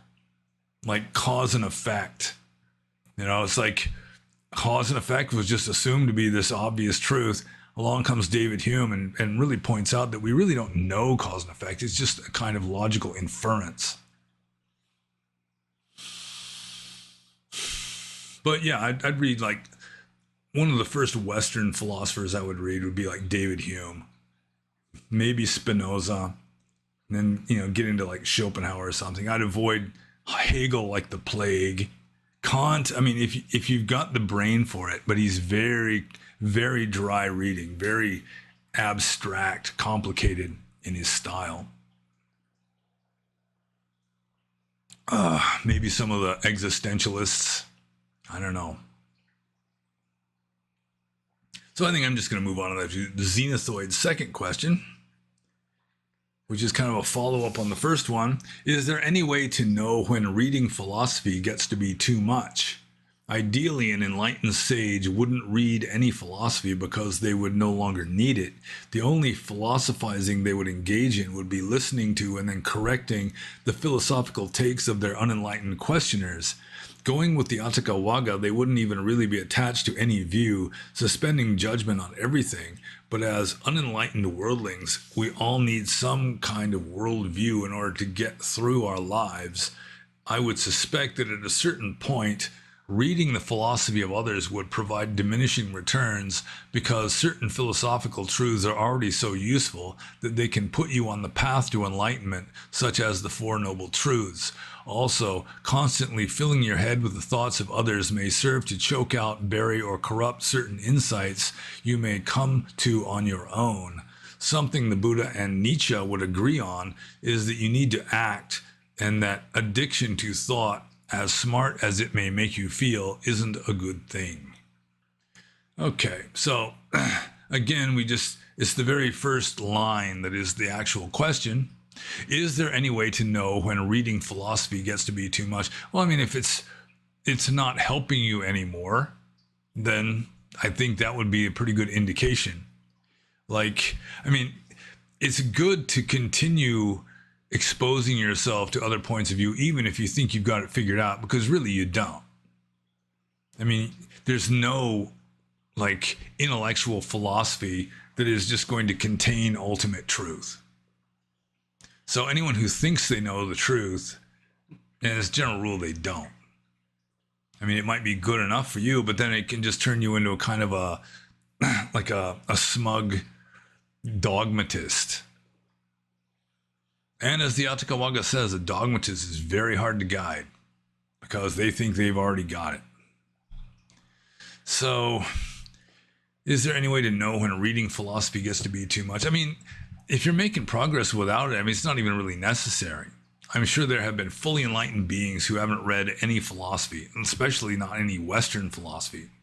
They might have heard some sutra being recited, but I think it was, who was it, Hui Neng? Somebody got enlightened just from, they were just walking along and they heard some monk reciting, I think it was the Diamond Sutra, and just some verse that was being recited just was exactly what they needed to hear, and it just caused this click. But Zen especially would say, probably the less philosophy you know, the better. The less clutter you've got in your mind. So, I mean, there have been enlightened beings, though. And this is kind of an important thing to realize, and I think I might get to this a little later, is that there have been very advanced beings who had very different philosophies.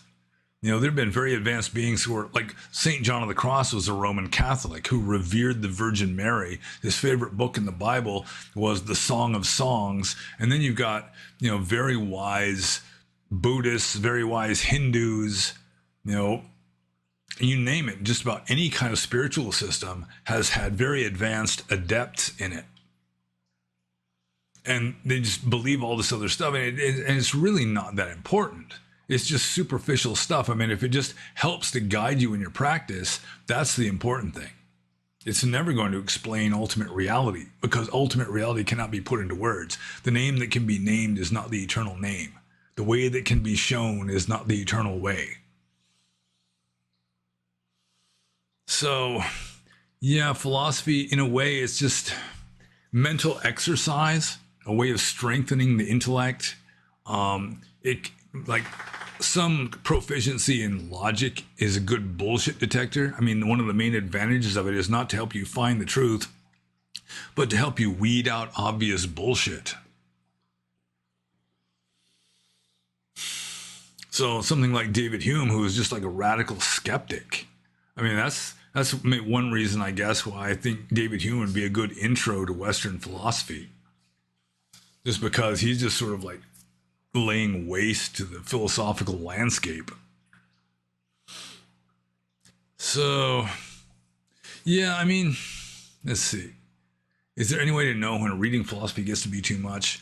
Yeah, I mean, if it's not helping you, then it's too much. And you should be able to judge whether you're getting more peace of mind or less peace of mind, whether you're getting closer, whether you're becoming wiser or less wise. Maybe becoming less wise might be harder to gauge because you don't have the wisdom to realize that you're becoming less wise or some such. But if you have some sensitivity, some insight, you probably can get a feel as to whether reading this or that philosopher is like helping you to find like clarity and peace of mind. I mean, that's what it should be. I mean, philosophy literally is love of wisdom. And if it's not helping you to be wiser, then it's a waste of your time at best. So I'm just going to move on to Xenothoid's third question, which is, can you give some examples of philosophers, Western or Eastern, that you think are underrated and deserve to be read by more people? Man. Yeah, this is the first time I've really read this question. It's not like I like work out some answer before I do the videos. Like a lot of time, I'm just cutting and pasting blocks of text, and then I get to reading. Sometimes for the first time, like now. Can you give some examples of philosophers, Western or Eastern, that you think are underrated and deserve to be read by more people? Well, like the Dignaga school. I think Dharmodhara was one of the main philosophers of the Dignaga school. It was a medieval Indian school of Buddhism that emphasized logic. That would be well worth reading, I think. I think an underrated Western philosopher would be F.H. Bradley. I think F.H. Bradley was good. He went with the coherence theory of truth rather than the correspondence theory of truth, like most people do. Like scientism especially is based on the correspondence theory of truth, that a statement is true if and only if it corresponds to some external matter of fact, to some objective matter of fact. Whereas F.H. Bradley, going with the coherence theory of truth, says that a statement is true if and only if it is in harmony with every other statement that you have decided is true. If it just fits in with this free-floating system of statements that are all considered to be true, then it can be considered true also. I don't know. Leibniz's monadology is another really short, a short philosophical text that is just kind of mind-blowing. It's just sort of like a mental exercise in getting your mind blown, reading Leibniz's monadology. I don't know how underrated he is, though. I mean, most people don't read Leibniz anymore, so I guess almost any philosopher is underrated nowadays. I can't really think of any other good examples, though. Malebranche, maybe, if you can find Malebranche somewhere. He had this idea that there's no such thing as force, that, it's all God. God is omnipotent, sort of the way that the Muslims see God, as just, all power belongs to God. all power is God's power because he is omnipotent. He's got all the power. And so when we see a car crashing into a wall, for example, it has no more momentum than just like the image of a car crashing into the image of a wall on a movie screen. And that the seeming reality of the inertia and the momentum and the force and all that is just God is just like imbuing that. But really it's only God that has that force, that nothing else has any power at all. So that's stuff like that. I mean, it's good to have like a grounding in your own philosophy, that you already have a kind of worldview that you feel comfortable with. You shouldn't be completely satisfied with it because it's not going to be perfect, but still you should get some kind of grounding in a kind of maturity, or just, accepting some philosophy that makes good sense to you, like Buddhism, for example, before you start reading some of these weird Western theories. Berkeley is another good example. George Berkeley, who came up with the idea of immaterialism, that, I mean, he's spent like most of his philosophical genius pounding away at this one idea that you can't really know physical matter. All you can know is mind. So I guess I answered that question. I'm going to move on to the next one. This is from Siddhartha, or Lohachita, Copper Mind. And Lohachita says, do you think the term ditya or ditika, which is often translated as heretic, carries the same connotations as the term heretic in Christianity or kafir in Islam? Many ancient Buddhist texts speak of the heretics. Is it simply referring to non-Buddhists? Or in a Buddhist country, so to speak, should they have fewer rights at least to participate in politics than Buddhists? Well, let's see. In Burmese, it's just called deity. It's ditya. Yeah, it's generally a non-Buddhist philosopher, or someone who teaches something that is considered to be like pernicious wrong view. It wouldn't be applied to like a heretical Buddhist. So heresy is generally like somebody who belongs to a religion who is teaching something contrary to the orthodox teachings of that religion. I think that would mainly be a heretic. Anyone else, like someone who isn't even a member of that religion, would just be like an unbeliever. Maybe they could also be called a heretic within the context of, the other person's religion, the person who's judging him. But generally in Buddhism, ditya is applied to, like ajivakas, like non-Buddhist philosophers. I'm not even sure if it's applied to like the Vedic philosophers. It'd be more like the Jains and ajivakas and so forth. But I'm not entirely sure about that one. So does it carry the same connotations as the term heretic in Christianity or kafir? I think it just means like a teacher of another tradition. It's not quite as judgmental. It can be interpreted as judgmental, like heretic, but I think ultimately it just means like somebody who belongs to a different tradition, who's teaching something that is contrary or different from our tradition, which is Buddhism. So is it simply referring to non-Buddhists?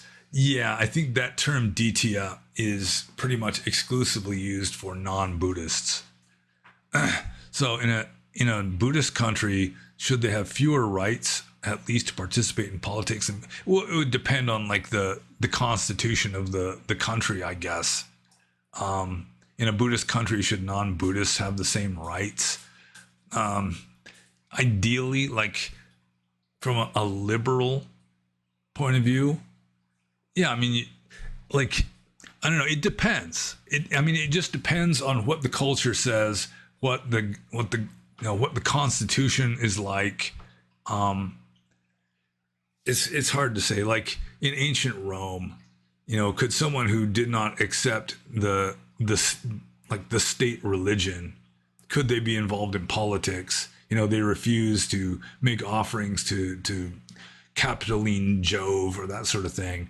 I mean, you could have it worked out. I mean, if you're a very religious based nation that has like a state religion, that kind of thing, then refusing to participate in the state religion, I mean, it could prohibit you from being involved in politics, involved in certain functions, I suppose. I don't think that it would be wise to go to the extreme of like medieval Europe, where if you did not belong to the state religion of Catholic Christianity, that you should be just killed. I mean, there are still people that believe in that sort of thing. But I mean, it's really not for me to decide. I do think it's good to have a diversity of cultures and a diversity of like government systems, just so that Darwin is still participating. You're still having like competition of these different systems, so that the most effective system will come out on top. I mean, you should always have a certain diversity, because you have a monopoly, then, you just have like a monoculture, then, I mean, you can wind up with like a really shitty system and nothing to compete with it. So, yeah, it just depends on the culture, I guess. It's really not for me to decide. Although, in a Buddhist country, certainly you wouldn't be putting to death people who are considered heretics, anything like that, because that just goes against Buddhism. I mean, the Buddha himself said that you should honor the teachers of other religions. You should, like, if you convert from Jainism to Buddhism, for example, that you should still honor your your previous Jain teachers, that sort of thing. And like Ashoka, the Buddhist emperor par excellence, he was saying, you just have respect for religious teachers and religious people. I mean, they're trying to do good. I mean, that's good. It's better to have a religious person who believes something different from you than just to have some atheistic, materialistic, sociopathic kind of person who doesn't give a shit about right or wrong. But I mean, like the finer points, like how the Constitution is going to be worked out, and how much you can deviate from the established religious point of view before you start having some kind of penalty, that kind of thing. I mean, it's not for me to say that different cultures are going to have different ideas about that sort of thing. So let's see, I think I answered that question from Siddhartha Lohachita. It's actually more than one question. In fact, there's like 3 question marks in one question, which is kind of a way of getting around the limit of 3 questions, which is not good. I mean, you should count question marks. One question has 1 question mark at the end of it. One question does not have 3 or 4 question marks, unless you're being very emphatic and have them all in a row. Then it might be okay. So anyways, Siddhartha Lohachita's second question is, and do you think that throughout history there have been Buddhist rulers who have converted people to the Dhamma through violence, as happened with Christianity or Islam? Maybe like in medieval Japan, there may have been persecutions against Christians, that kind of thing. Or like in ancient and medieval Sri Lanka, maybe even modern Sri Lanka, you may have had Buddhist leaders who were like trying to stamp out the Tamils, the Shaivite Hindu Tamils once and for all, that kind of thing. I don't know if they're really trying to convert them as just sort of eliminate them from society. But I've never heard of Buddhism being promulgated by the sword. I mean, in Islam, that was fairly common. And in Christianity also, that happened quite a lot, especially earlier on. And then also, to some degree, in the colonized sort of third world countries, like Sri Lanka under the Portuguese. I mean, the Portuguese were just trying to stamp out Buddhism and just force the people to convert to Christianity. And then I guess fortunately for Sri Lanka, the British kind of took Sri Lanka away from the Portuguese and were more tolerant. Partly, I suppose, because the English are just less religious and didn't give much of a shit as to what religion the colonized people followed. Sort of like the Roman Empire was kind of like that too. You know, they were sort of masters of the world, and so, you know, they gave unto mammon instead of unto God. And so they really didn't care all that much about what religion people followed. But I can't think of any Buddhist rulers who converted people to Dhamma through violence, other than maybe some intolerant Buddhist king, maybe in India or Sri Lanka or Japan or something. I guess it wouldn't be kings in Japan. It would be more like daimyos in like feudal Japan that would maybe persecute non-Buddhists, and then in a way desire not to get persecuted might persuade them to convert to Buddhism. But I don't think there was any just wholesale promulgation of the religion by the sword, as has happened with other religions. So I'm just going to move on to Siddhartha Lohachita's third question, which is, I'm curious to know if you're aware of the destruction of the Buddhas of Bamiyan by the Taliban a few months before 9/11 and the NATO invasion of the country. Was there any kind of reaction in Burma or any other Buddhist country? And what do you think about that event? So I assume this is referring to, you know, back around 2000, 2001, where some of the largest Buddha images in the world, carved into the sides of cliffs, were dynamited by like Islamist fundamentalists because it's like idolatry and so forth. And I mean, in Islam, you're not even supposed to portray the human form in art. You're not supposed to have like a sculpture or a painting of Muhammad, definitely. So some Burmese people heard about it and they were just sort of indignant, you know, clicking their tongues and frowning. But I mean, there's not much else you can do about it. So let's see. Is that the question? Did I answer the question already? Was there any kind of reaction in Burma or any other Buddhist country? And what do I think about that event? Yeah, I mean, it's just intolerant fanatics. Just, I mean, some of the stuff that the Taliban and also ISIS, other like Muslim fundamentalist groups have done, just destroying like priceless archaeological sites. You know, like ISIS destroyed the ruins of a number of ancient cities, like the ancient city of Palmyra, that was a great capital at one time. You know, they just destroy it because it's pagan and idolatrous and all that. So I mean, it's just narrow-minded. It's just foolish in my opinion. But I mean, with regard to the reaction to the Taliban blowing up the giant standing Buddhas in Afghanistan, I mean, again, it was just sort of indignant muttering and disapproval. But I mean, what the hell are Burmese people going to do about the Taliban? Just mutter in disapproval, and that's about it. So I'm just going to move on to the next question, which is from Sea of Action Sipat Zidana. And Sea of Action Sipat Zidana's first question is, if we create our own suffering and shouldn't blame others as our karma made the conditions around us, then why do you blame leftists for messing things up? I don't see how it is different than blaming any other group. And this question has just a wealth of circumstance behind it with regard to what has been going on the Discord server recently. There are a few people on our Discord server that just became like compulsive, like Jew bashers. And I agree with a statement by Dave Chappelle, who is a comedian, but he said something that I think is true and wise. He says, nothing good ever came of any sentence that contains the phrase, the Jews. And there are some people on the Discord server and there's one in particular, I'm saying, the purpose of this Discord server is not bashing Jews. And he was just indignant at this. He's saying, well, I can't even talk about politics. I can't talk about politics without blaming the Jews.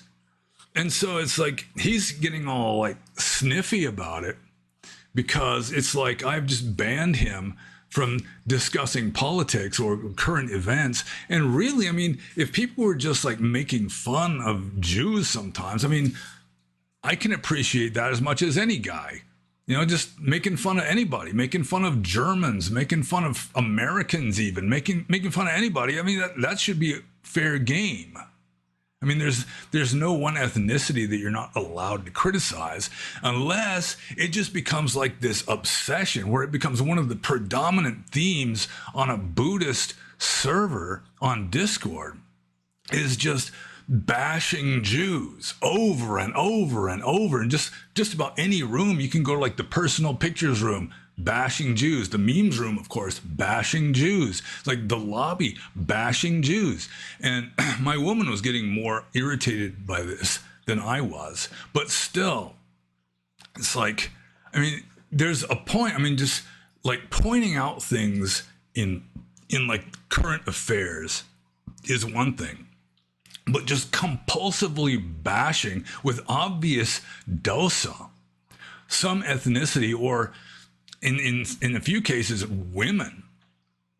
I mean, it's not healthy, it's not dharmic, it's not good.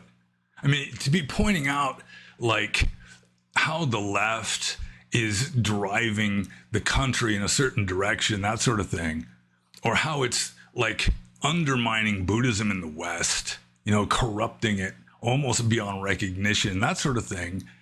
I mean, that's fine. I mean, that's one of the reasons why I started my second blog, Politically Incorrect Dharma, was just putting forth things that leftists don't like very much, but are nevertheless true and important. I mean, that was one of the main themes of my second blog, which is still on the internet for whatever reasons.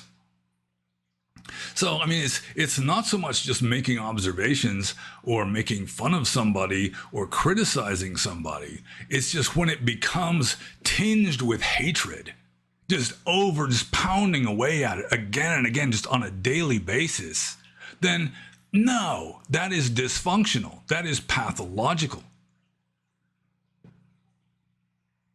So, I mean, blaming others. I mean, it is true that we are creating the world we live in. We are creating a world that has Islamist terrorism. We are creating a world that has neo-Marxists trying to undermine Western civilization. And a lot of those Western leftists are Jewish.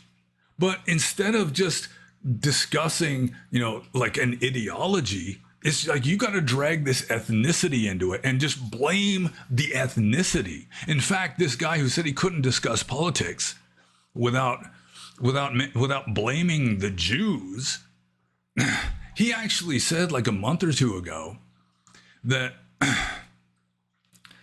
he would, without hesitation, genocide the entire Hebrew race.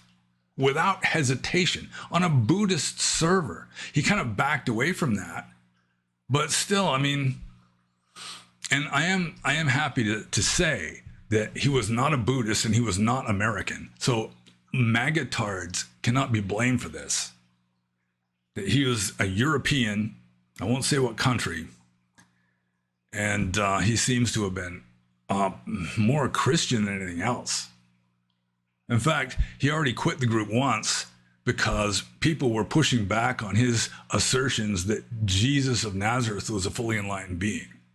And just people being skeptical of that caused him to rage quit or just quit in indignation. And he quit again after I really just said, look, the purpose of this server is not bashing Hebrews. So I guess getting back to the question here, if we create our own suffering and shouldn't blame others as our karma made the conditions around us, I mean, you can still make observations on the conditions around us. Then why do you blame leftists for messing things up? Well, I mean, in a way, it's not even blaming. It's just like making observations. And you can make observations when the thing is that when the observations are tinged with hatred, or any kind of dosa, then to that extent, it is unhealthy and undharmic. I mean, even the Buddha could make observations about a political scene and how it's healthy or unhealthy. That's really not the issue. The issue is just like obsessive, compulsive bashing of an entire ethnicity or an entire demographic. So even the word blame, in a way, is kind of a loaded term. But I have pointed out before elsewhere, I guess, that a lot of the arguments that are used by people blaming the Jews for all the badness in society, I mean, it's not so different from feminists blaming men. I mean, obviously, it's men who created Western civilization, so most of the bad stuff in Western civilization is the fault of men, and all you have to do is just emphasize the bad stuff. There you go. Men are responsible for all this bad stuff. You know, it's the same kind of argumentation. Or brown people just blaming whitey for all the bad stuff in society. Again, society, Western civilization, was created by white people. Therefore, white people are largely responsible for the negative aspects of Western civilization, and then you just conveniently ignore everything else. So blaming the Jews is similar to that. I mean, you could come up with all these valid arguments, just like a feminist can come up with all these valid arguments about how men are the main instigators of wars and there's mass deaths on violence and so forth. Yeah, it ignores the good stuff that men have done, creating the entire civilization for the most part. So it's not so much a matter of what you talk about. It's just like, I mean, is it just dripping with venom or not? I mean, is it just like this compulsive bashing at one group or another group? So, I mean, occasional jokes about Jewish people, occasional memes.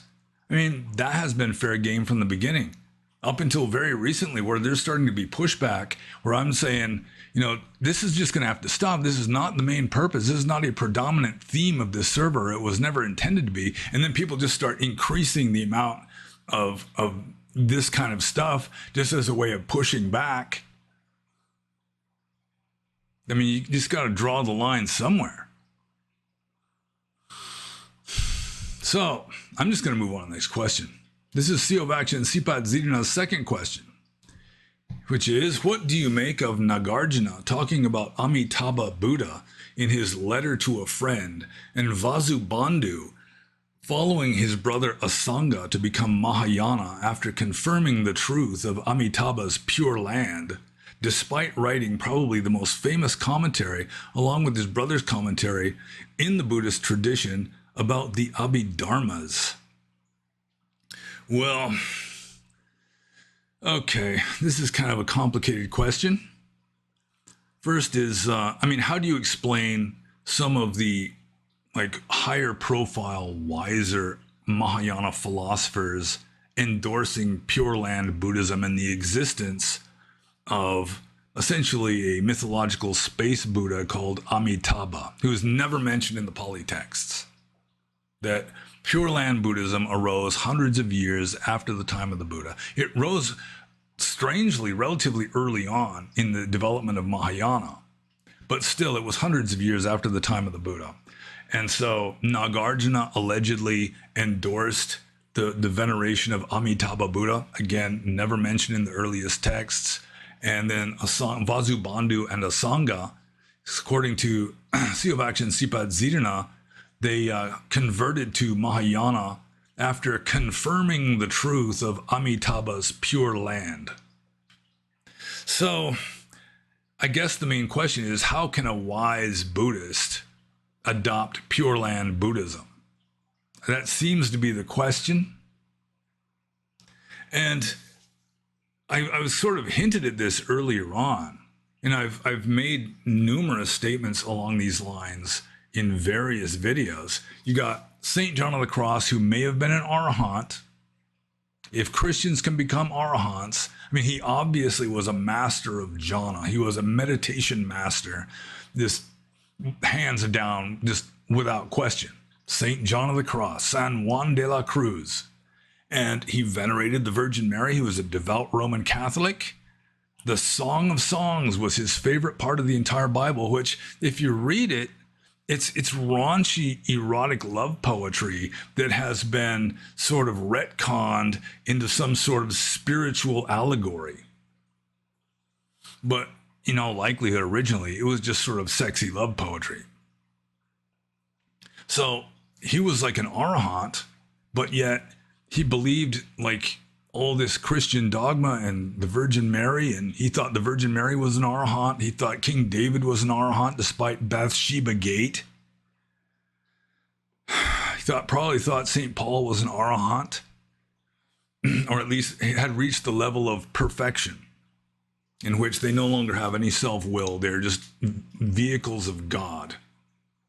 So then, let's set aside Christianity and go to Hinduism, where you've got two of the greatest Hindu saints of the 20th century, Neem Karoli Baba up there on the altar, who was a devotee of Hanuman, the monkey god.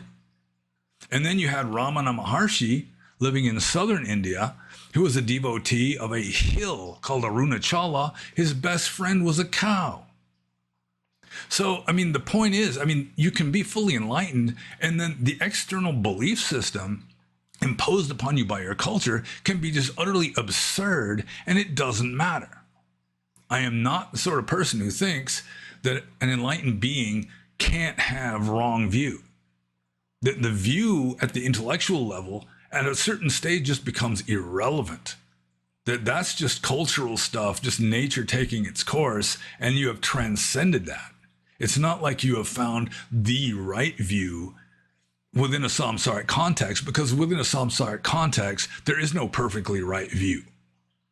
And so all these different sages and saints, they can be very highly advanced and at the same time still believe in some of the most absurd nonsense, or at least they'll give lip service to it. You know, they'll just outwardly, they will appear to believe it, even though like inwardly they have transcended all these beliefs. They're no longer identified with the meat puppet who is professing this or that. So I do consider Pure Land Buddhism to be one of the most egregious corruptions of Dhamma to ever to appear in Buddhism. To some extent, Pure Land Buddhism teaches the exact opposite of what the original founder of Buddhism, Gautama Buddha, was teaching. But still, you can have wise philosophers, even possibly enlightened ones, great sages, who are just sort of, you know, they're sort of like cultural chameleons or whatever. They are just enlightened within the context of whatever kind of unenlightenment their culture is following.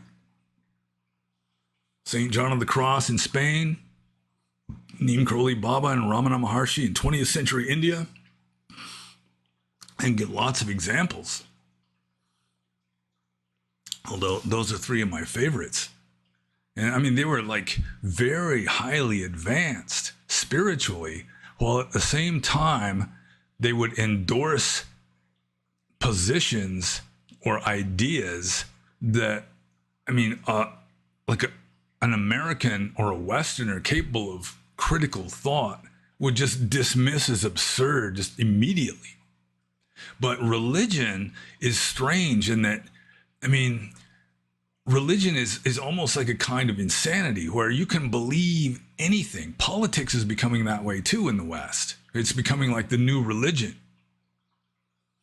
It's just there's something about the human mind that can believe anything. It's weird. So anyways, I hope I answered Siovaksha and Sipat Zidana's second question there, because I'm moving on to number 3. And that is, what is the difference between Vajrayana Buddhism, third wheel Buddhism, and Tantric Buddhism? They all seem somewhat related, but I want to know what nuances exactly differentiates these. Well, you might as well throw in Mantrayana. Like some people distinguish Vajrayana from Mantrayana too. But I mean, I'm no authority on this. I'm not I mean, I'm not exactly sure what third wheel Buddhism is. I'm not sure that I've really ever like looked into third wheel Buddhism. I don't even know what that is. Tantric Buddhism and Vajrayana, there's a lot of overlap. Some people would lump them together, and then some like specialists would say, "Oh no, they're quite distinct." But I mean, I personally would lump them together because I'm not a Vajrayana Buddhist. I'm not a Tibetan Buddhist. I've never really taken it very seriously. Have read some Tibetan texts. Some Tibetan texts, like the Tibetan Book of the Great Liberation, are extremely profound. But still, I mean, I'm too much of a modern Westerner, too capable of critical thought, and just too skeptical in general to just reject Western Christianity and then adopt something else that is equally devoid of any kind of grounding in like rational objectivity. So if I'm going to be a Buddhist, I'm going to be and try to find out what the founder of Buddhism originally taught, get as close to that as I can, and accept that. That stuff that's obviously cooked up in later centuries, I just don't have any use for it. I mean, it might be interesting to study as like an anthropological study, or just, I mean, sure, there can be wisdom arising from some wise teacher, even though he's not like strictly adhering to what the Buddha taught, or strictly adhering to what Jesus of Nazareth taught, or strictly adhering to what the rishis who composed or who channeled the Vedas taught.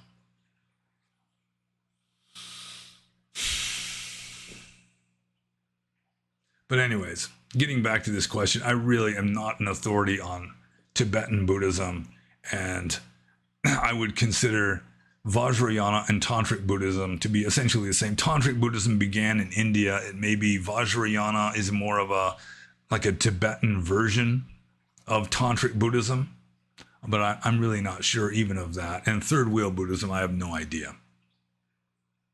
So I'm just going to move on to the next question. And this is the last question.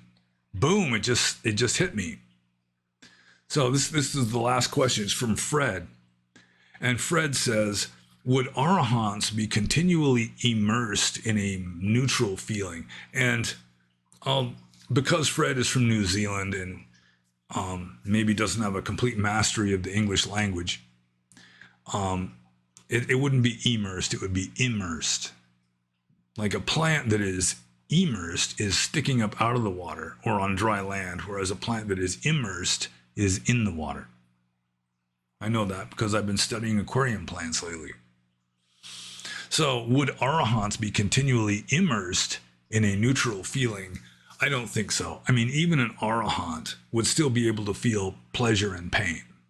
It's just that they wouldn't identify with it anymore. I mean, it would just be like an image in front of a mirror, or light going through a clear pane of glass. You know, it's just there and then it's not there anymore. And they have no attachment to it at all, no preferences. And so they're not making new karma through like trying to modify it, like putting up barriers against it, pushing back against it, or trying to pull in more of it through attraction, anything like that. It's just whatever goes through, goes through. They're not making any more karma. So pleasure goes through, that's fine. Pain goes through, that's fine. So in a way, kind of, you could call it like upekkha vedana, a kind of neutral feeling, but really there is pleasure and pain. It's just that they have transcended any kind of attraction or aversion for it, in theory. So you could say that Arahants are still capable of feeling pleasure and pain, but the fact that they have transcended it and make no preferences and no distinctions with regard to it kind of turns it into a neutral feeling from an enlightened point of view, whatever that is. And so that's it. And I really hope that one part towards the middle where I'm trying to cut and paste the questions that I forgot to cut and paste before starting the video, it's going to be interesting to see how that works out, because I really don't like editing these videos. I just do it all in one take. I'm like the Ed Wood of Dhamma video makers. So I guess that's it. And so if you have any questions about stuff that you think I can answer, I'm really no authority on Tibetan Buddhism, by the way. But if you think I can answer a question about philosophy, Buddhism, especially early Buddhism, Theravada Buddhism, I know quite a lot about Theravada Buddhism, even though, like I pointed out earlier, I don't have like a catalog of all the different suttas and their topics that I can just bring up at will, like a lot of phenomenal Burmese scholar Seattles can do. It is just amazing to see a Burmese scholar Seattle giving a talk where he is just like reciting from this sutta, reciting from that sutta, giving entire blocks of the original Pali and so forth. He's not looking at any notes at all. It's just, he's just memorized all this stuff. Very scholarly are the Burmese Seattles, partly because the Burmese are very dogmatic. But I'm not even answering questions anymore. I'm just doing the spiel at the end, where if you think I can answer a question, feel free to ask. No more than 3 questions per person, please, and count the question marks. Just because you've got like one paragraph doesn't mean that that one paragraph is one question. There might be 3 or 4 question marks in that one question, which makes it 3 or 4 questions. And aside from that, like and subscribe if you haven't done so already, and be happy.